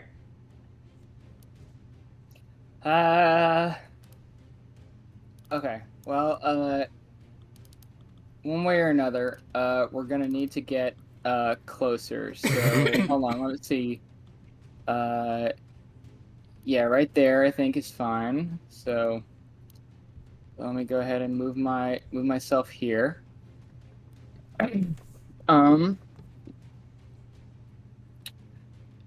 Okay. Still shuffling through this deck and like kind of panicking a little bit. Pickles and Bastard will also use his movement to move up with Pickles. His independent movement. Yes. I'm a little too far away for stuff. I'm gonna...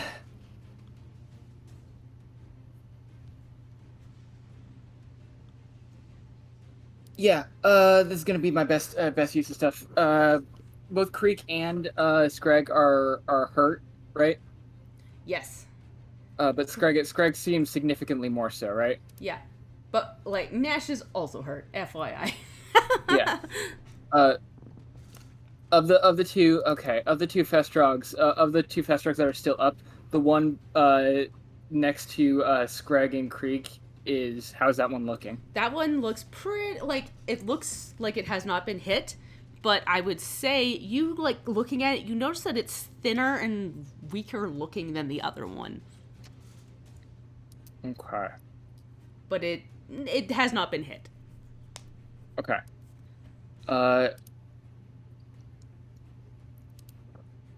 Okay, I'm dipping into the deck again.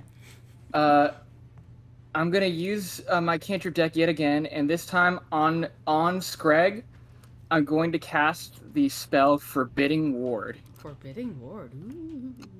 What does that do? I just linked it here. I didn't mean to do that as Bastard. All good. Spell effect, Forbidding Ward. Put that. Forbidding Ward. That's great.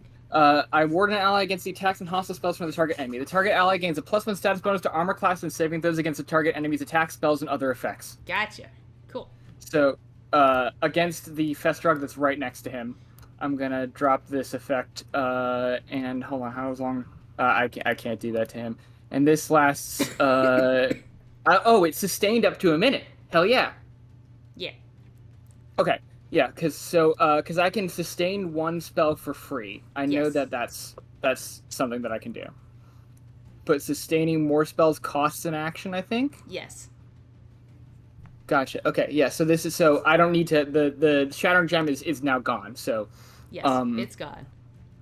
But I can put the Forbidding Ward on Scrag. So against this Festrog, Scrag now has a bonus to all of his stuff. Okay. I don't think that this goes away if he goes down. Yeah.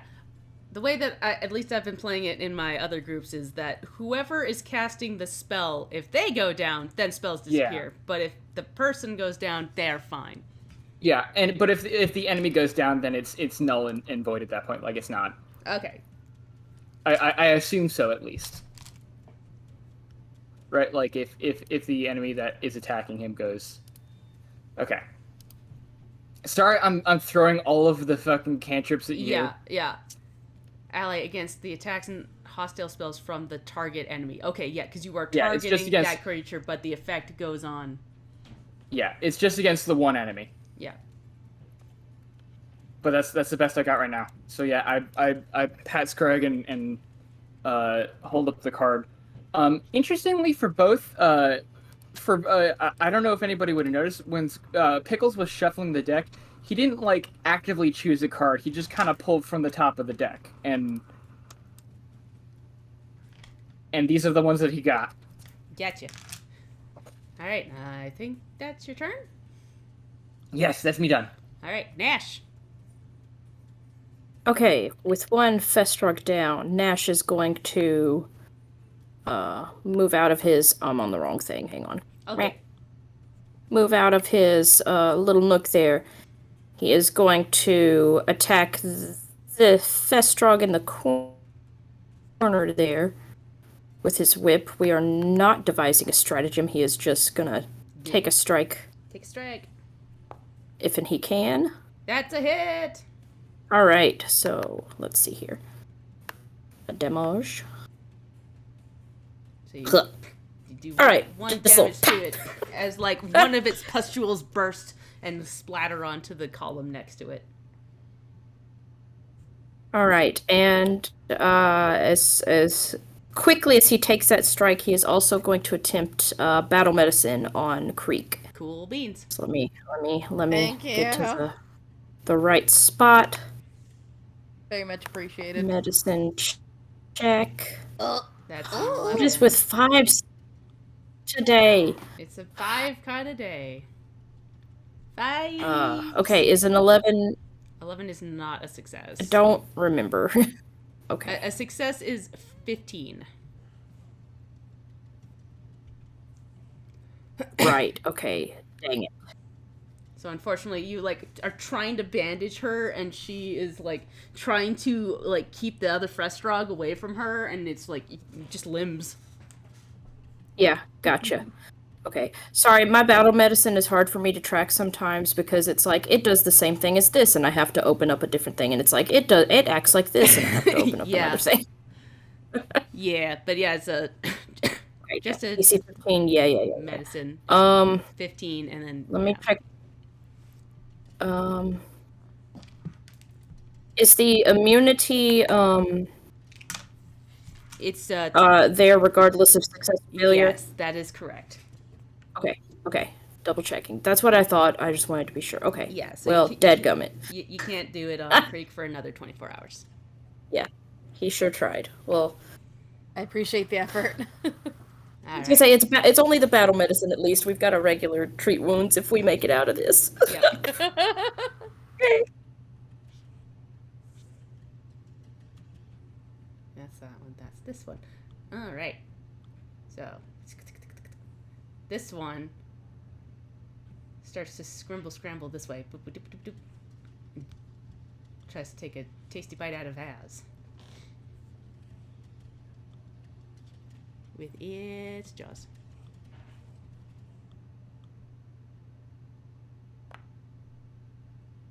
It's a hit.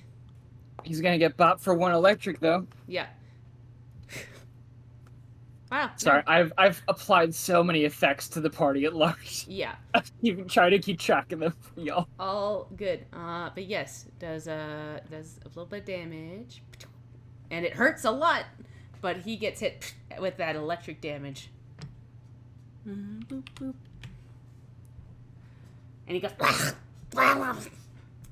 and realizing he just got like sparked, he backs off a bit because he does not understand what's going on there.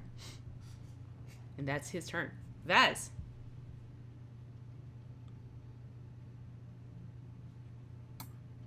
Okay,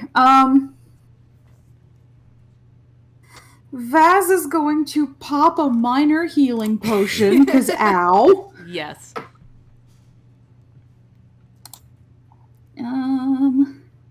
Use healing potion minor. 1d8 hit points. Thanks. That's great. Can we hear a point the healing potion all? Is that what we can do? Unfortunately, that's not a roll that can be pointed. Oh my god. That sucks, dude. I believe it's only like saves and attacks or like skill checks, not like damage or healing. But yeah, that sucks. I guess that makes sense. That yeah.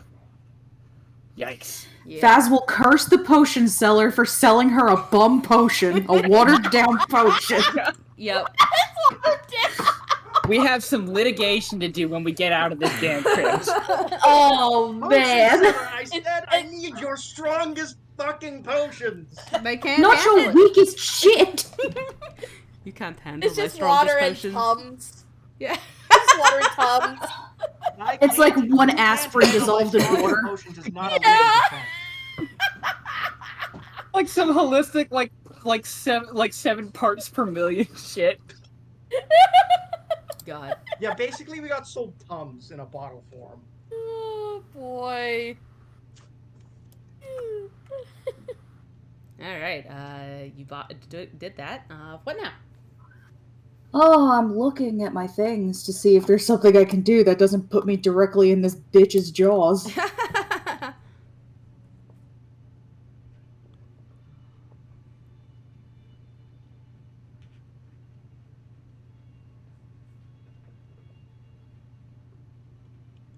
Okay. Vaz is going to take her half cape from her shoulder. Yeah. Because she's got the dueling cape, and she's going to sort of wrap it around that arm. And that gives me a +1 circumstance bonus to AC. Awesome. So hopefully that'll help a little bit. And yeah, I think it's an action to draw and an action to wield it as a quote unquote shield. Okay. All right, Scrag. It doesn't give you a shield block or anything, though, right? No, it's just it gives me a +1 to AC and I think to like deception and feint checks, but I'm more interested in the AC. Gotcha. I think the creature Scrag marked. It was this one, the one up there, right? Yeah. Okay. So Scrag's gonna go and try to bash that one. Give it a go.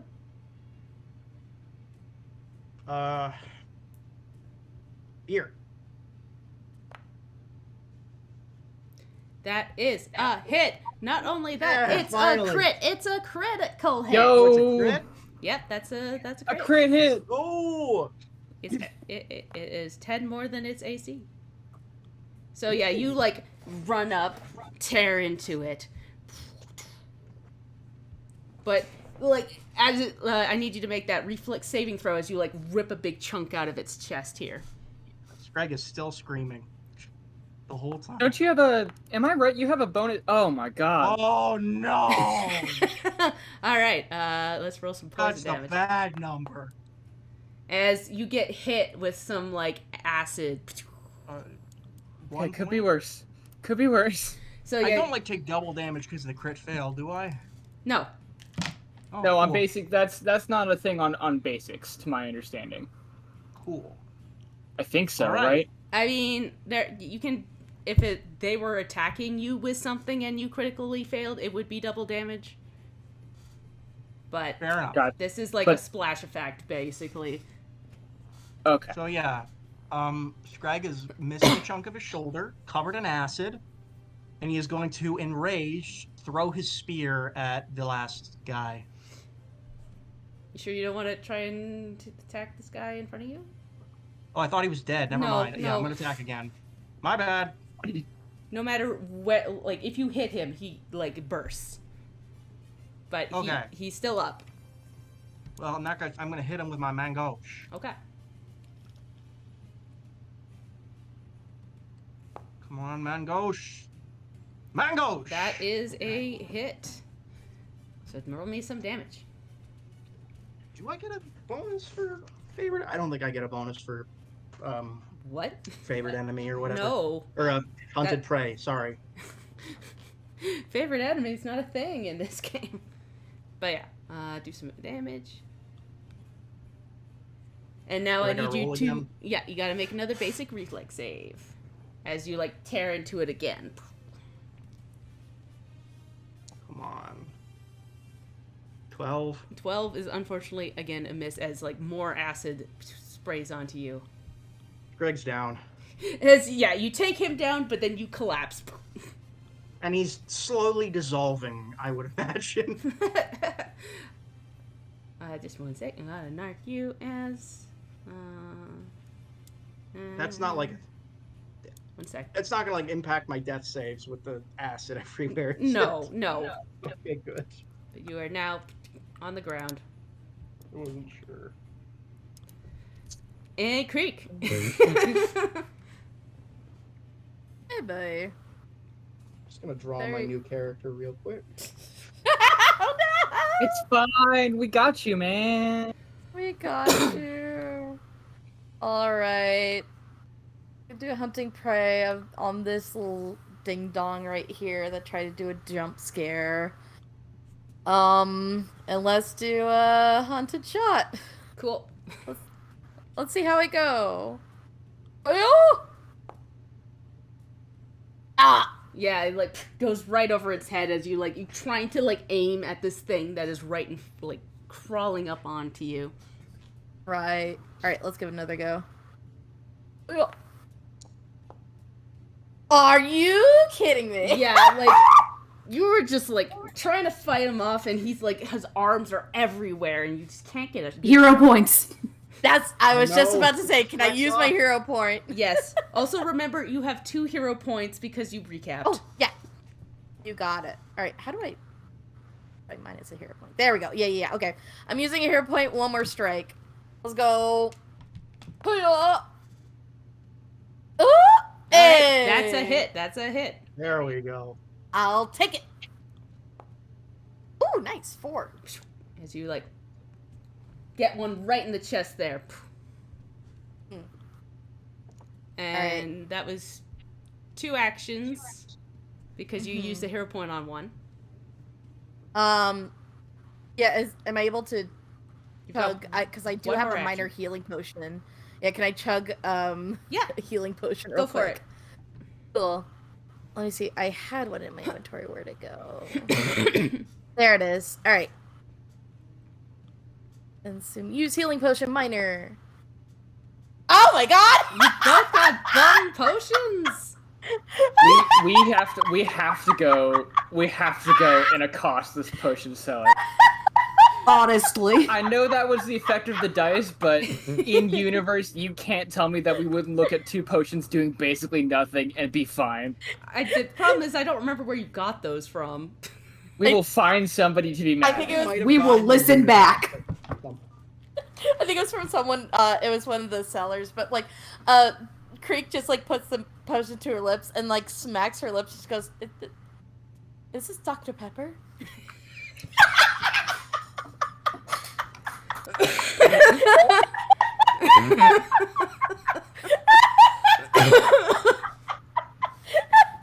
Oh Well, my my God. stomach ache is gone, I guess.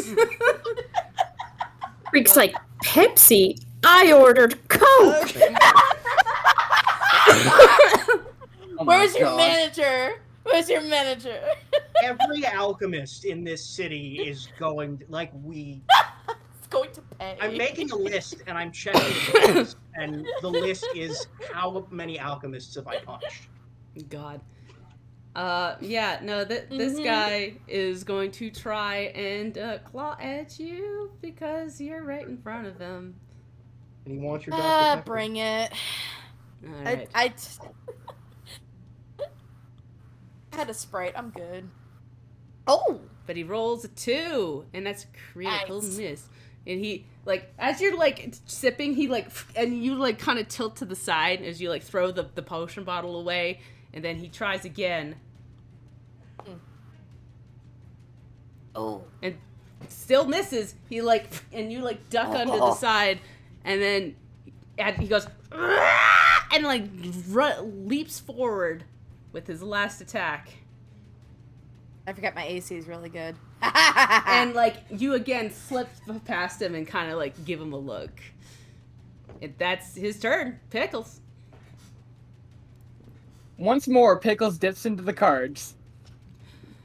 And I'm going to cast... Please draw blue eyes. Please draw blue eyes. Well, maybe for you it's blue eyes because I'm drawing Stabilize. Oh. Yes. So this That comes the art of the cards. That's a 30-foot range spell, by the way. I don't need to be right up on him. I can just Pickles draws a card and like just kind of looks at Scrag and just and Scrag is stabilized. Yep. So you are at 0 hit points, but you are no longer dying 1. Episode title: Heart of the Cards. Does that get rid of the wounded as well? The target loses the dying condition, though it remains unconscious at 0 hit points. Okay. So you're still unconscious. And I'll say technically you're wounded 1. There you go. Did I take a failed death save yet? Or I No, don't that's know. not how that works. Yeah, anytime you lose the dying condition, you gain the wounded 1 condition. Yeah. Makes sense. Yeah. And that is that. Nope, that's not my turn. I No. still have one more thing I can do. Yep. I didn't say that was the end of your turn. I was just saying that was that. Yeah. Wow, these cards are great. And the last thing I'm going to do is I'm going to once again attempt to intimidate this Festrog with Bastard helping me with threat display. All right. So you turn to the one that Creek is looking at. And that's an intimidation check. Yes. Okay. Bah. Give me this. Nah, damn. Yeah. It's a 5. He's not even paying attention to you. He's just big mad at Creek. Big mad at Creek. He's fuming. Yeah. Okay. So, yeah, that's Yeah. Nash. Okay. Can I reach the remaining Festrug with my whip from where I'm at? Yeah. Or is Creek 2 in the way for it? Creek's in the way. I think that's like cover of some description, but you could still hit. Okay, if I can still get it from here? Yeah. Is there like it's some kind of penalty to cover. Okay. Cover. If I were to step to the side with that, that would fix it. because it's also in that like little hall place. Okay. So I'm Yeah. just trying to make sure, and I'm still on the wrong thingamajig, so hang on. Okay. Hello? Hello. Hello? Hello? Nash, can you? Thank you. There we go. Okay. It's Okay. being persnickety. And now target, and I am going to devise a stratagem because we need to take this thing down. Hopefully. Okay. So move, and then next action, devise a stratagem. A 15 would hit it. Okay, so that is a hit, so that is going to be both of my actions, because I am going to do my attack with that. Alright. For 6 total. Whoa, who's casting guidance? Damage. All good. Yeah. Alright, and that would be all 3 of my actions. Alright. Vaz.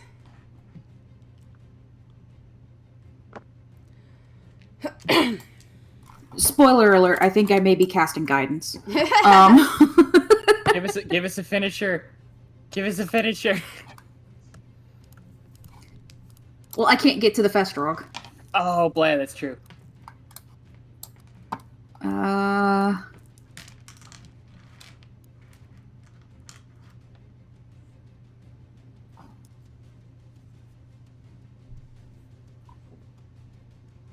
Yeah, I'm gonna go ahead and cast guidance on Creek. Alright. Effect. Guidance. Thank you. Yeah. That gives you a +1 to 1 attack, perception check, or saving throw. Or skill check. And then you are immune to that for an hour. Ooh. So yeah, guidance. Anything else? Scrag is stable. Yep. Pickles and Bastard are stable. Nash is decently stable. Fine. Nash is on his feet. That's all we can ask for sometimes. Yes. I'm gonna re-up the +1 on my AC just in case something crazy happens. Gotcha. Because that only lasts for a turn, and then that's gonna be it for me. Alright. Scrag is at 0 hit points, but he is otherwise fine, so we're moving on to Creek. Alright, cool. Alright, same thing. Still targeting that Festrog. And how's it looking, other than like death? You that last like big attack from Nash took like part of its like torso out and like splatted it onto the ground. Yeah. So nasty. It's kind of like twitching and going. Alright, let's end this. Alright. Strikers, Hunter's bow. Does the +1 just add on, or? I think it automatically does. Okay. But we'll see. It should We'll tell see. me. Yeah. Oops. So that is a 17. Nice. Yeah, I didn't add the guidance, but That's okay. Either it looks way like it it hits. hit. Yeah, either way it hits. Yeah. Alright. Damage. Ooh. 3 damage. And you smack it right, but it's like still twitching in place in front of you. But I do need you to make that reflex saving throw. Of course, yeah. Oh yeah. And that, Yes, yeah, 19. you just like deftly dodge out of the way as more it like spats more of that gross acid out. Gross ass. Yeah, Creek is Matrix dodging, apparently. Yep, it's great. So, Alright, one more strike with hunted shot. Yeah. Hopefully this will end it. Ooh! That is in fact a Greg crit. is, Greg Yo! has been killing it lately. Let's go! So yeah, if you Awesome. want to see, you can roll some critical damage for that. Oh, hells yeah! So yeah, you just like point blank get it in the face, and it only takes 1 damage of that as it like splatters across the entire room with a and I'll need you to make that basic reflex save again. Yeah, one more. As like bits of it go everywhere. Oh wait, it's a 12. It is a 12, which for this specific Festrog is enough to make it. So you like jump back as it like splats everywhere. Ugh. Close. Whew.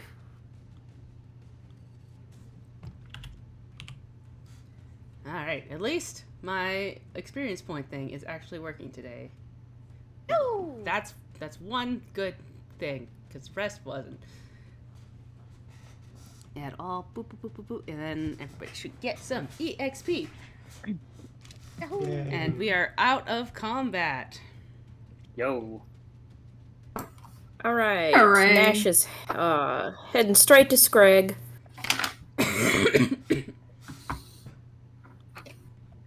To treat those wounds. Okay, character sheet. Thank you.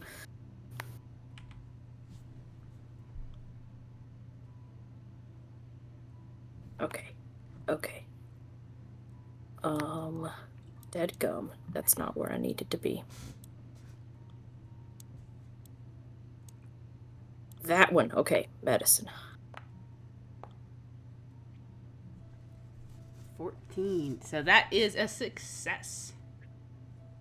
That's what we like to see. Let me see if my macro down here is working. Huzzah. Yeah. Okay. So Scrag gets healed for 10. Boop, ba-doop, ba-doop. Yeah. As Scrag. Dead. Oh, Is also Evan- just for future reference. No, unfortunately, it is still a crypt, but you're not dead.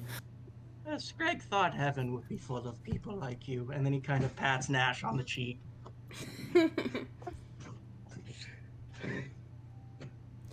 Right. And he's going to head to Creek to start bandaging her as well.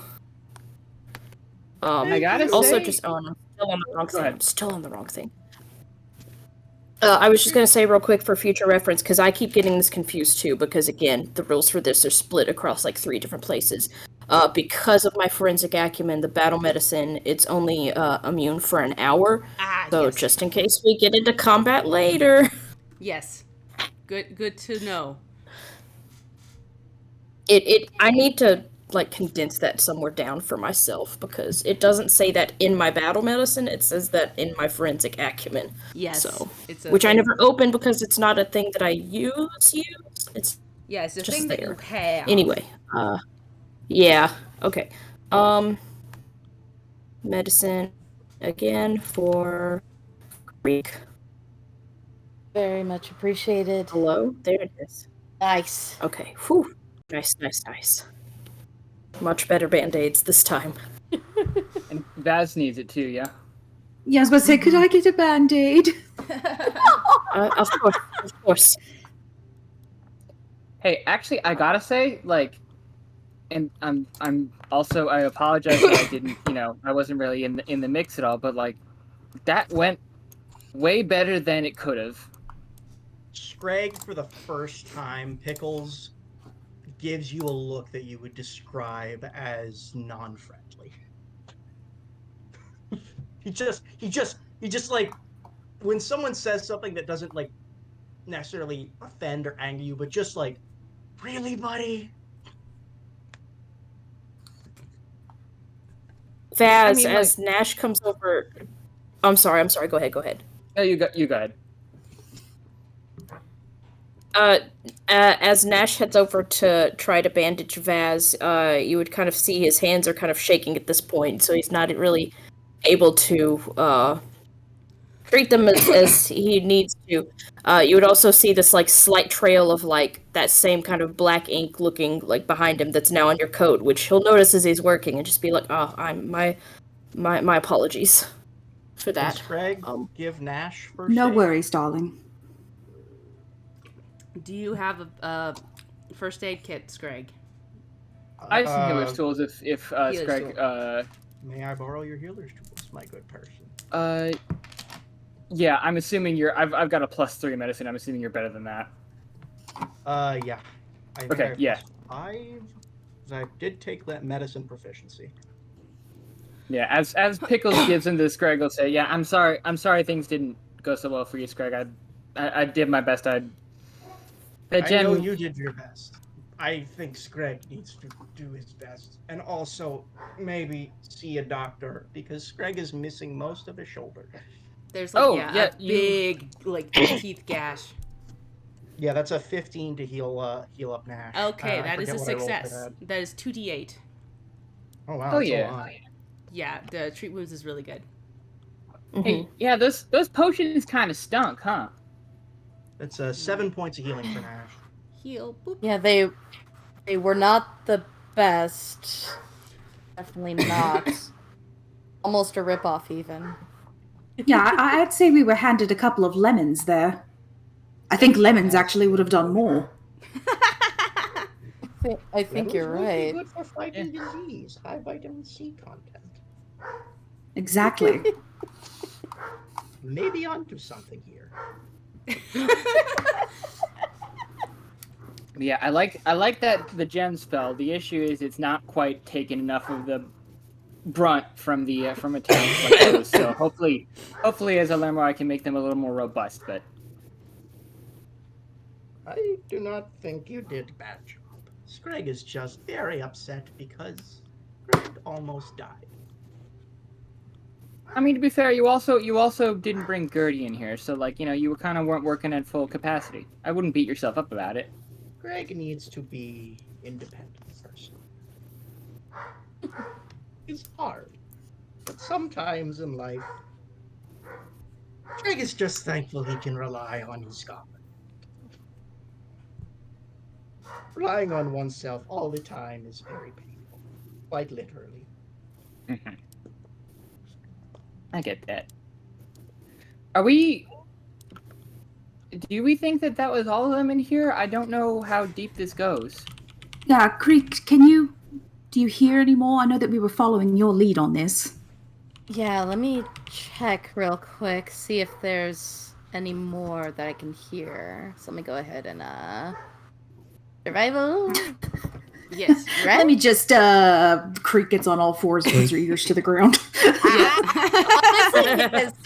Honestly, yes. She just goes on all fours and just goes on the ground and like puts her ear towards the ground and She has checks to adopted the see. superior technique. A 13. A How's that? 13. With that, you kind of like look around, kind of again get on your hands and knees, stick your ear to the ground, and you don't really hear anything else. It seems pretty quiet down here, except you do kind of feel like a light rumbling further in. Interesting. Further in north? Further in west. West. So like this way. Got it. Creek like kind of gives like a concerned look and go towards that rumbling. Hold on, wait, Creek. Oh, yep. Before we go any deeper, now that we kind of know what we're dealing with them, Scrag, should we go get Gertie? I don't like the idea of leaving her alone for too long, and I feel like having her would be a little helpful, and we can.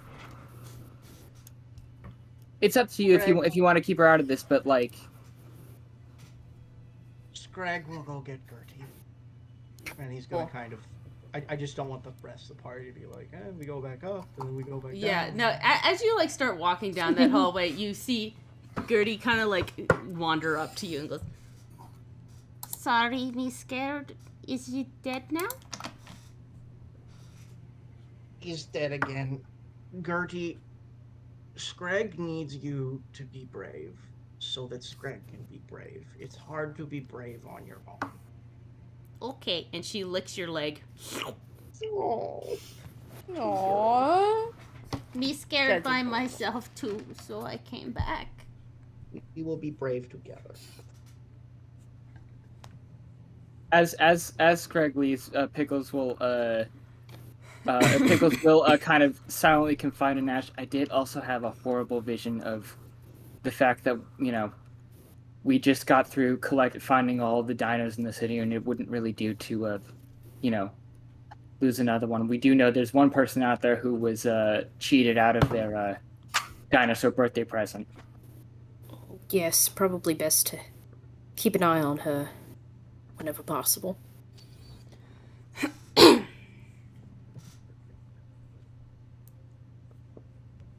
Hey. I'm assuming, so we see Scrag coming back looking considerably happier. He's still shaken up, but he's kind of at least got like his little buddy with him now.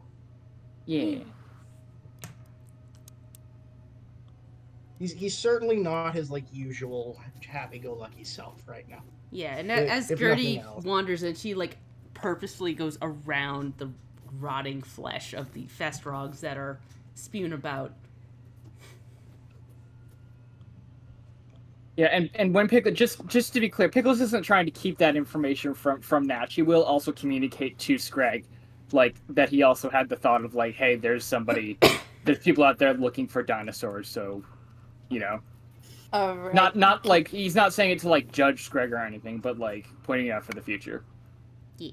He's good. Let's keep call. Gertie safe. Greg trusts the priests not to sell his dinosaur. But also, yes, is good point.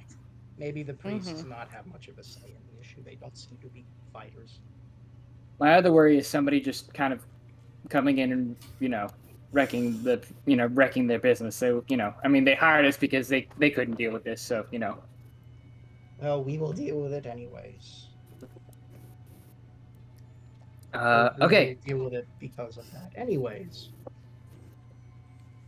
I will proceed because I want to know what's in the rumbling. All right, and Scrag will follow. I assume stealth is not really what we're going for right now. I think we kind of burned that bridge at this point.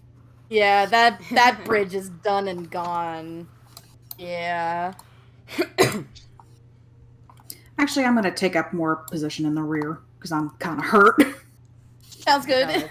You need a first aid? We tried. And Yeah, Nash was too. Nash Greg tried, can and try. he was hurt too bad to focus. I think Scrag can also try. Yeah, I believe that Can it you? doesn't. I think it's immune for an Yeah. hour. If Right, you it's like fail. an hour. Yeah, because I think the battle medicine counts as treat wounds. I don't know how. Well, No, well, battle medicine and treat wounds are separate, but she tried to treat wounds on Vaz. Or he did, Nash did. yeah, and that if that fails, they are immune for an hour. Gotcha. Mm-hmm. Yeah. So yeah, you wander into this big room here, and you see part of the, this big dais with two braziers on each side, and what looks to be two more unique coffins up on this dais that are fancier than everything else you've seen so far. Fancy. And as you walk in Creek, though, you notice that, but then you kind of trace that rumbling to an area a little further north up this way. Very curious about these coffins over here. Yeah. I'm also curious about the rumbling. I'm very curious right now. You should go satisfy your curiosity. After all, everyone said curiosity unharmed the cat. Left the cat unharmed. The cat was Well- fine. Let's go. Well, Creek, we The can. whole saying is curiosity killed the cat, but satisfaction brought it back. Yes. Ah! But yeah, up Get to some you guys satisfaction. what you investigate first. Well, Yeah. Creek, if we want to investigate these coffins, has anybody got a light? I used my he kind of brandishes this deck that he's now he's kind of put the cantrip deck in a more accessible pouch. You have And then your or just emblem is in a folder. coat pouch just because it was so cool. It was like, this deck is great. It's kind of everything in it is like a one-use thing though, so we would need some fire to light these braziers. You've got the Scrag. Okay, so this is a stretch. Scrag has cook's tools. Is there anything that he could use to light a fire in there? I'm sure one of you somewhere has flint and tinder. I'm sure that Oh. cooking tools would have a flint and tinder. Nash does Yeah. not. He does not have any kits like that. I have a He's flint and got steel. nothing. Yeah, flint and Yeah. steel. That's There what I'm we go. thinking of. Because I know Nash didn't, but some people I know bought backpacks with stuff in them. Yeah. And Yeah. Scrag has a torch, which he will use to light both braziers once Yeah. the flint and steel is. So, yeah, you pull out that flint and steel and you light them. And Yeah. And Vaz is sitting on this sort of broken pillar. Just having a sit. just have a Yeah, sit. And I'll do some light reading. Get it? Hey-o. Oh, Can you I get it. take away someone's hero points? I have none. They're already gone. They're already gone. So as you light these braziers, they light up in this bright, brilliant green and purple. That's different. That's not how fire works. And as they bubble and build for a little bit, an image appears over top of each of them, and one is of a very pretty woman with a big crown on her head, and then one of a very regal looking man with another big crown on his head. Royalty. May I do a history check to see if I recognize them? Yes, go right ahead. May I as well? Yeah. I believe this actually would be society. I don't think history Yeah. is a... Yeah. Yeah. Society. There might be a specific lore roll for it, but... I want to use my hero point for that. Yeah, go for it. Go for it. Let's see, what does Scrag have? Probably nothing. Eh, Oh, I thought that was about to be a marginally 20. better. I did too. I was so excited. Both of you will kind of sit and puzzle this for a second, trying to make out the features, and then you both simultaneously come to the idea to look at the coffins and kind of lean over, and you see their names written on there. And you see one is labeled as King Edwin Farbridge, and the other one is labeled as Queen Elisabetta Farbridge.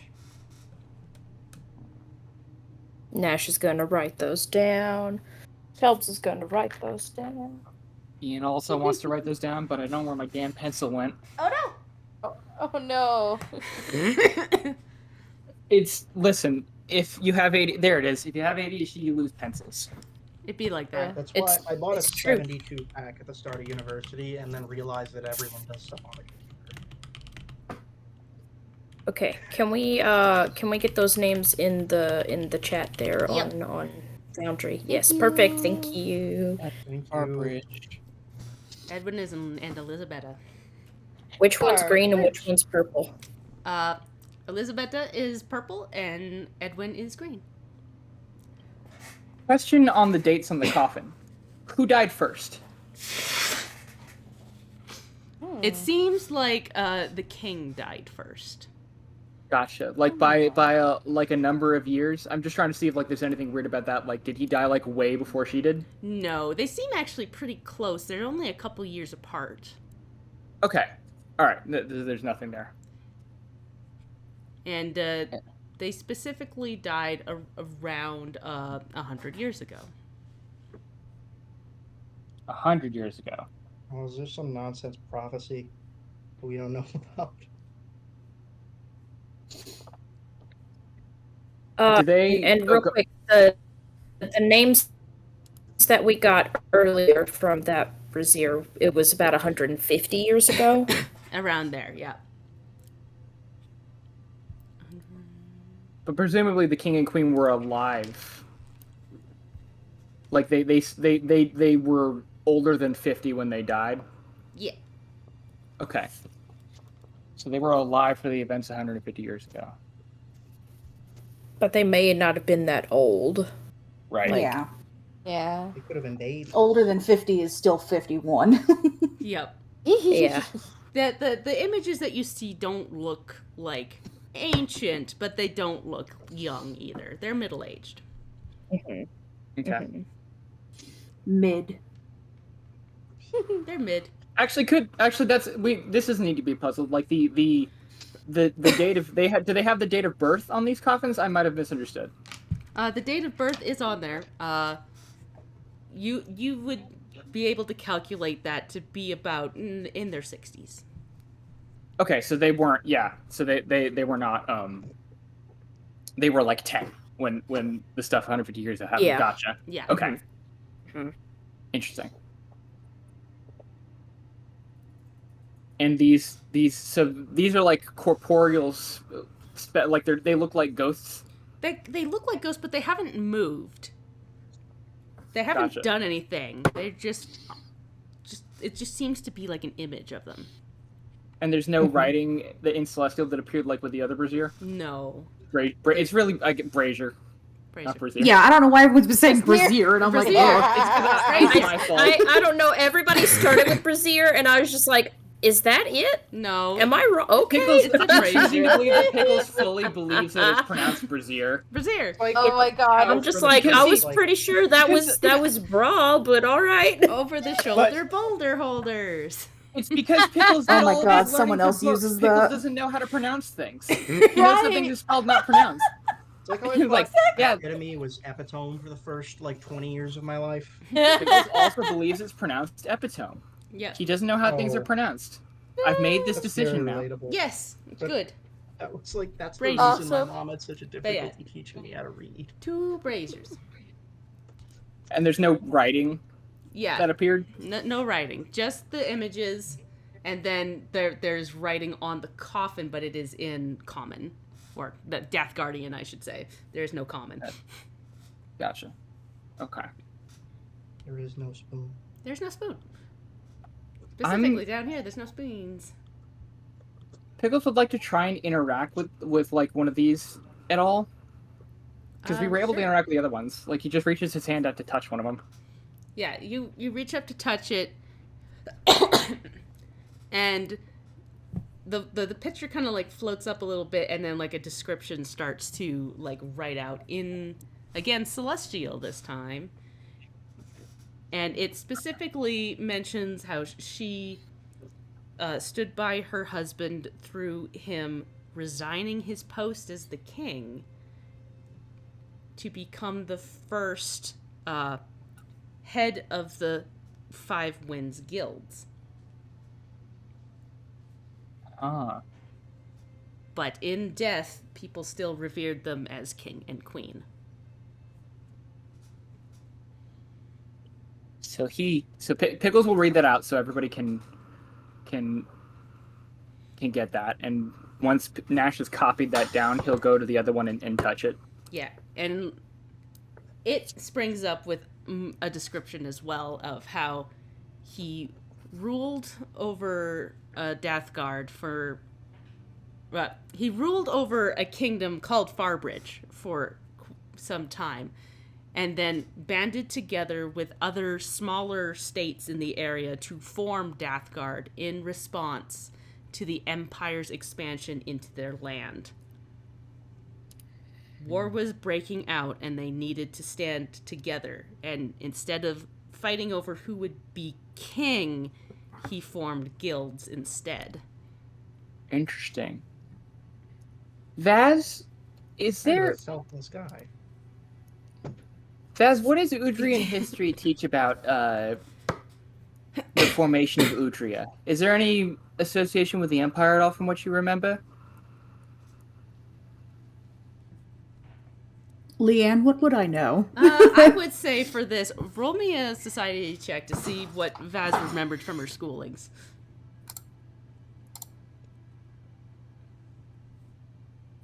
Okay.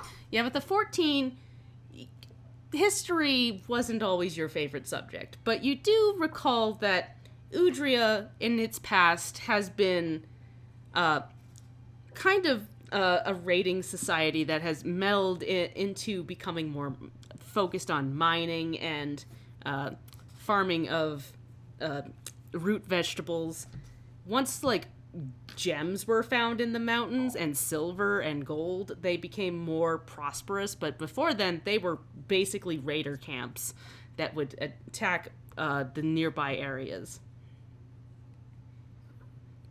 And it has very little to do with the Empire because they were further away, but in recent years have become more integral in trading because of all the diamonds and gems that they find in the mountains. Word. And Vaz will relay that information. Okay, so it's not, because I was wondering if there was any situation where, like, you know, like whether Udria got snubbed or anything, but if they were just, I guess if you guys are just too far apart for that to matter. We're far to the north across the river. There's a river between them, and if you're going around the other ways, like, either way, there's a country between them. Gotcha, okay. There's the Republic of Sevilla on one side, and then another, like, river, and then the other way around, there's another country before Udria. Okay. So, that was my main concern, is whether, like, there was any, like, you know, because when it said Farbridge pulled together all these different states, like, that leads to some conflict when things are unified and, you know, thrones are abdicated and all that kind of shit. Yeah. Okay.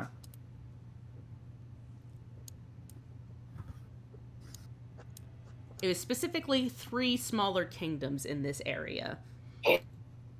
Okay, gotcha. And reading on, you kind of, like, deduce that he still got out ahead of a lot of people because he appointed himself head of the Merchant Guild, which became the most, like, profitable guild. Yeah. Yeah, so it's not like he just like, this was still a political maneuver. It's not like he just he did this out of the goodness of his heart. Yeah, he just, you know, saved the areas from being taken over, becoming vassal states by weaseling his way into power still. Mm-hmm. So shrewd operator. He's a shrewd operator. He also avoided what happened in Sevilla, which is a story for another time. But it makes mention of what happened in Sevilla, and it wouldn't actually mention what happened in Sevilla here. No. Okay, that's just Y'all can ask Nash me. about it later. Yeah. Yeah. Ask Nash about it later. He might know something. Yeah, this is specifically, like, a little biography of Edwin Farbridge and how he got people together in this little area to stand against the Empire and became basically a powerhouse of production. Okay. And just to ask, just like so Leanne can answer this broad, are there any other names or things that would be specifically named or dates that would be specifically mentioned that we would take note of? Other than, like, it's the 150 mark from the other room, it kind of lines up with the expansion of the Empire here that it mentions. Gotcha. Okay. All right, we'll take note of that. And these are the only 2 braziers in here, right? Yes. The only 2 bras in the room.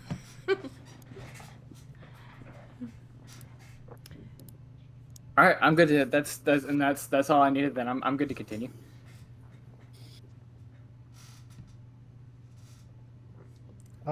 What's behind the door to the north? I think we're gonna check that out. Yeah, Creek. What's behind door number 1? So as you open that door, you find this, like, side room that seems to have, like, lots of what looks like they would be smaller drawers in the walls with that if you pull them out there is ashes in there. So close that. But you see in the middle of the room this strange energy. Basically, it feels like a It looks like it's rippling out from the middle of the room. And Nash, as you kind of like get in there and lean over, your like blood goes cold as you see this and kind of peer in. The ripple has like a small tear at the center of it, just floating in midair. And you recognize the like a cold feeling in this room.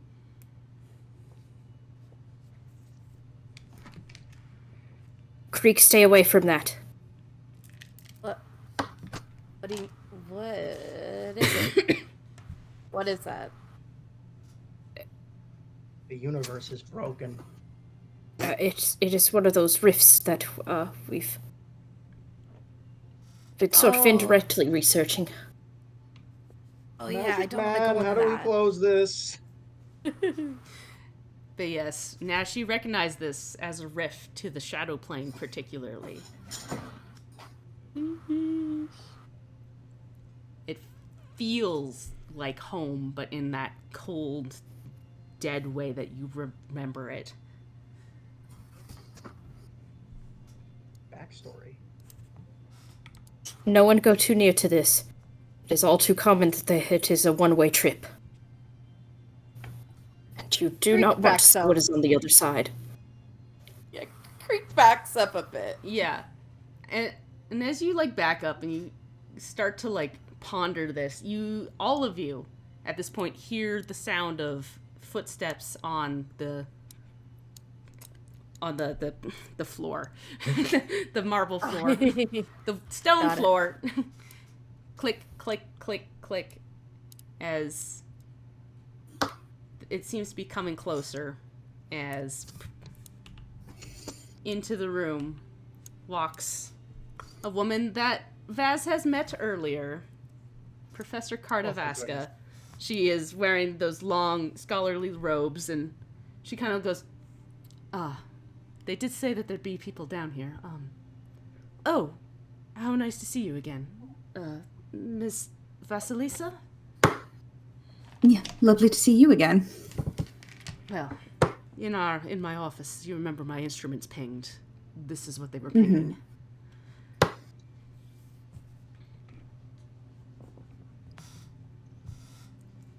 Can Pickles roll an Arcana? Can he roll an Arcana against this tear? Yeah, go for it. Yeah. While this is all going on, he's not gonna share whatever he finds, but 14. 14. Yeah, you look at this and go, it's definitely a tear. You're not an expert on the planes, though, so you've physically never seen anything like this before. You have heard of rifts in the planes opening up, but you don't really know too much. Okay, Pickles is taking meticulous notes. Go ahead, Nash. Does Nash know this person? Nash, you take a look at her, and as you're looking at her, she looks over at you, and there's this ping of Fetchling sees Fetchling. They recognize they're from the same wavelength. And she kind of scrunches up her eyebrows, and something about her face is familiar, but you can't quite place it. There's no name in your head.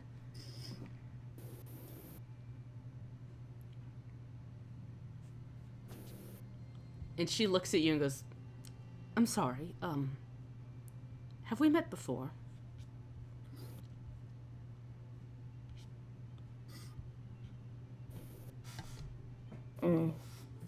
Perhaps, but I tend to be someone who sticks in the minds of those who have seen me, so unlikely. You're a fetchling. Tiefling mix. You're a mix, aren't you? You're from the Shadow Plane? Originally. Do you know of House Golvima?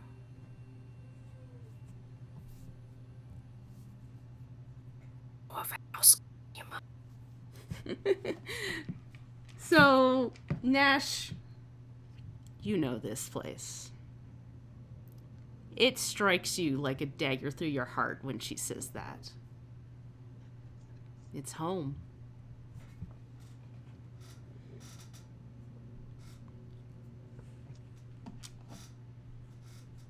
There is an almost imperceptible twitch of one of his painted brows, and he simply says, I believe I've heard of it. I spent my childhood there as a servant. Grim purple place of a fortress.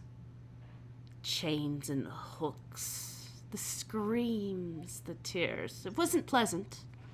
There's a reason why I do not look fondly on the shadow plane, and why I'm happy I'm here. The lord and the lady of the house were cruel. Nobody could touch them, though. Part of the reason I never plan on returning.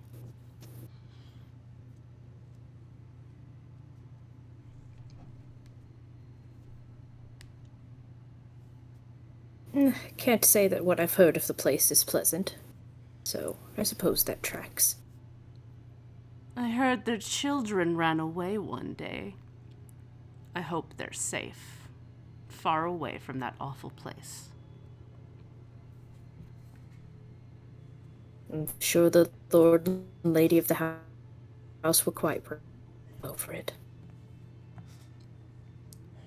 Oh, I'm sure they were.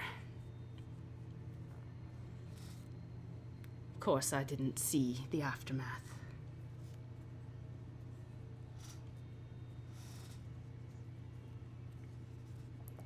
But that is not why I'm here. I'm here to close a rift. Excuse me while I have work to do. And she walks past you all, kind of like glancing again at Nash before walking into the room and starting to set up some instruments.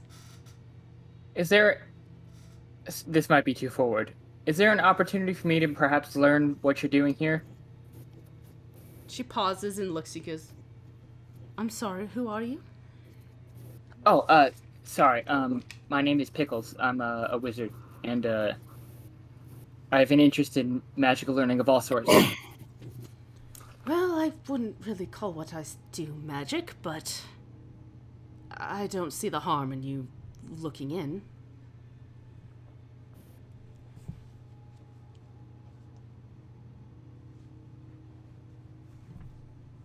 Okay, yeah, Pickles is going to, sort of watch what she's doing, and he won't ask too many questions. He'll mostly just kind of try and, glean what she's doing a little closer. Yeah, she sets up these instruments and this, like, weird crystal in the center of it that is, like, this bright purple, and it seems to be, like, a little bit of electricity that shoots through things, and she will calmly, like, explain to you as you go, but it seems to be far more inventory alchemical than your usual magic fare. It does use, like, this crystal as, like, a catalyst, which feels magical, but a lot of it doesn't quite click with how you've been studying magic. Okay. He, just to be polite, he will continue listening, but once he learns it's more alchemical, he definitely will, he will not be as interested, but he will definitely listen and respectfully. Yeah. If it's alchemical, I think Scrag might actually be interested. If you like wander in there. Yeah, as you like wander in, he goes. She looks at you and goes, "And who might you be?" I am Scrag. Well, it's a pleasure to meet you, Scrag. He will nod, and he'll just. I'm assuming, if I wanted to like try and figure out what she was doing, is it like a crafting check or? Yeah, I'd say that'd be crafting. I'll warn you now, though, it's a pretty high roll. You know what? I figured I might as well take the shot. Yeah, this goes way over your head. Greg doesn't get it. It's okay. He's not that guy. Yeah, and despite her, like, cold appearance when she walked in and started talking to Nash in that cold way, as she's like explaining it to you and Pickles, she does light up a little bit, and you see like the hint of a smile on her face as she connects these wires and electricity starts buzzing through it. She seems genuinely excited to be explaining to this. Everyone I've met from the Shadow Plane is so nice. It must be a wonderful place. It's awful. It's because you've not met them in the actual Shadow Plane, unfortunately. You pray that you never end up there. Okay. And like as she like says that, you do see like this huge, like the edge of a scar on the side of her cheek that kind of leads down into her neck. And you, because she's wearing a high collar, you can't see where the scar ends. Oh no. Pickles will listen in silence from this point and just let her finish whatever she's doing. Yeah. And within the next like 10-20 minutes, she sets up this machine and it starts to spark, and this like purple light comes up and swallows up this tear and almost seems to like knit it back into place with like this almost looks like a sewing needle, but it's energy, and it like zips it up and it disappears, and the energy in this room starts to vanish.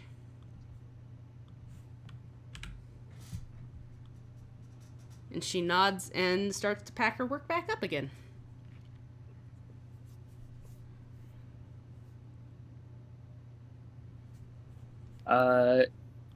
Yeah, Pickles will wait until she leaves before making any kind of a move. Like, he's not going to stop her. Yeah.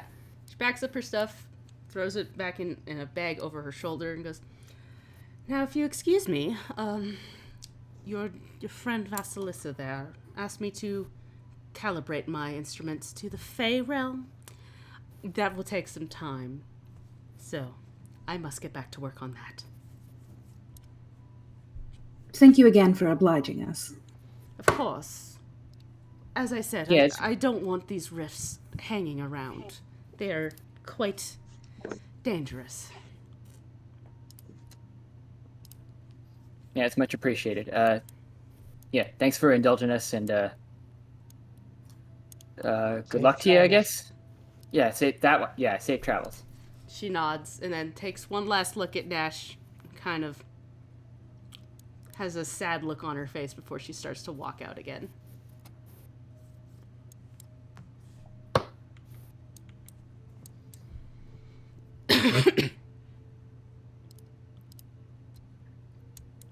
And with that,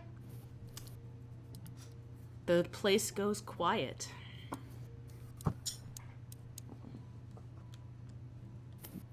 Well,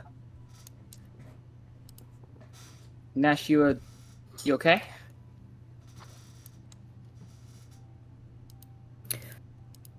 You look over at Nash, and for a moment he looks like he's kind of lost in thought, and if anybody had paid any attention, they would have noticed that his shadow has virtually not moved this entire encounter.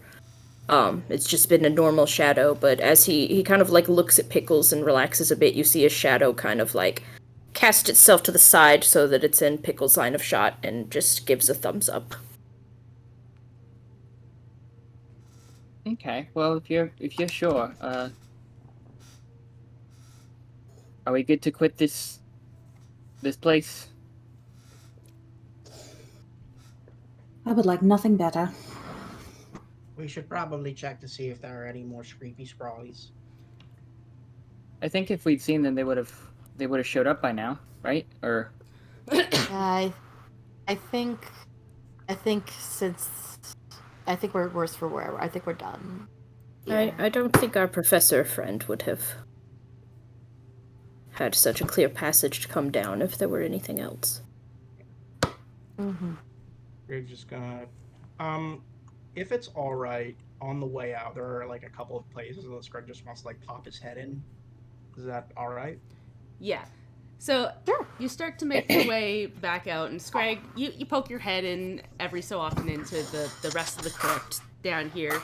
You see a couple more caskets. You see some more drawers on the wall.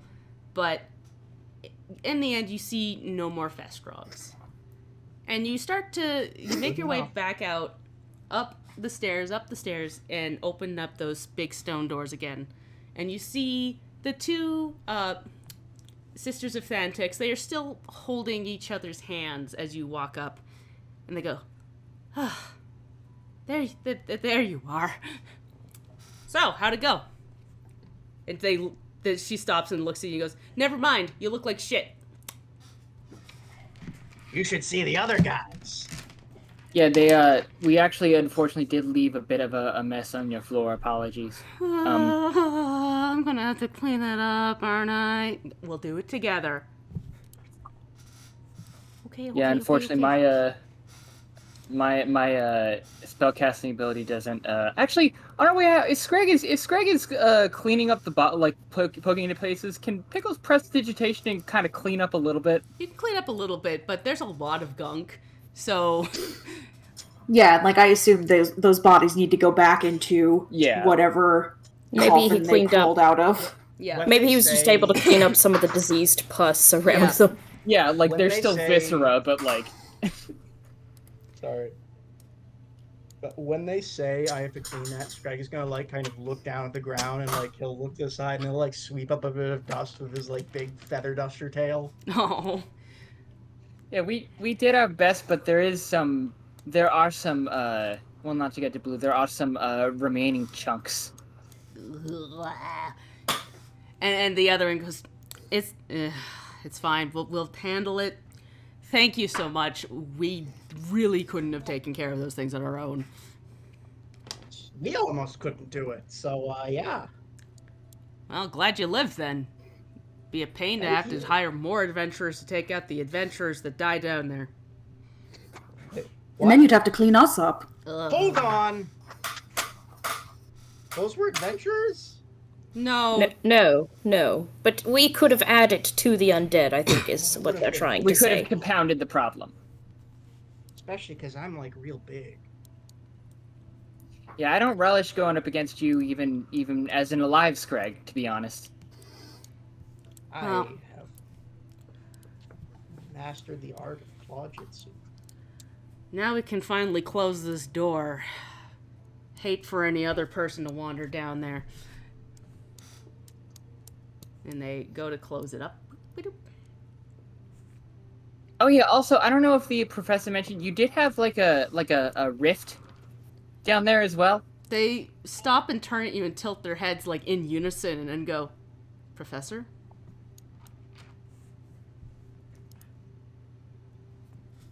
Never mind. What are you talking about? You're the only ones we let down. He took a few hits on the head.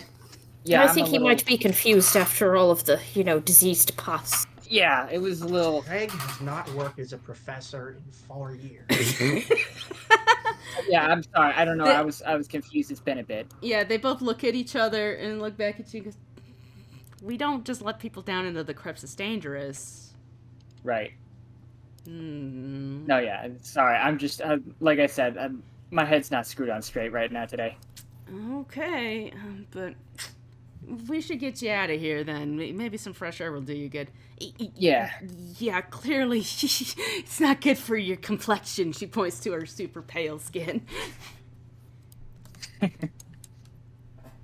Oh, I thought we were going to make a joke about him being green. Don't worry, I made the joke. Same hat, Pickles. I'm feeling a little blue myself. Good. They kind of shrug, and the two of them lead you back up out of the crypts.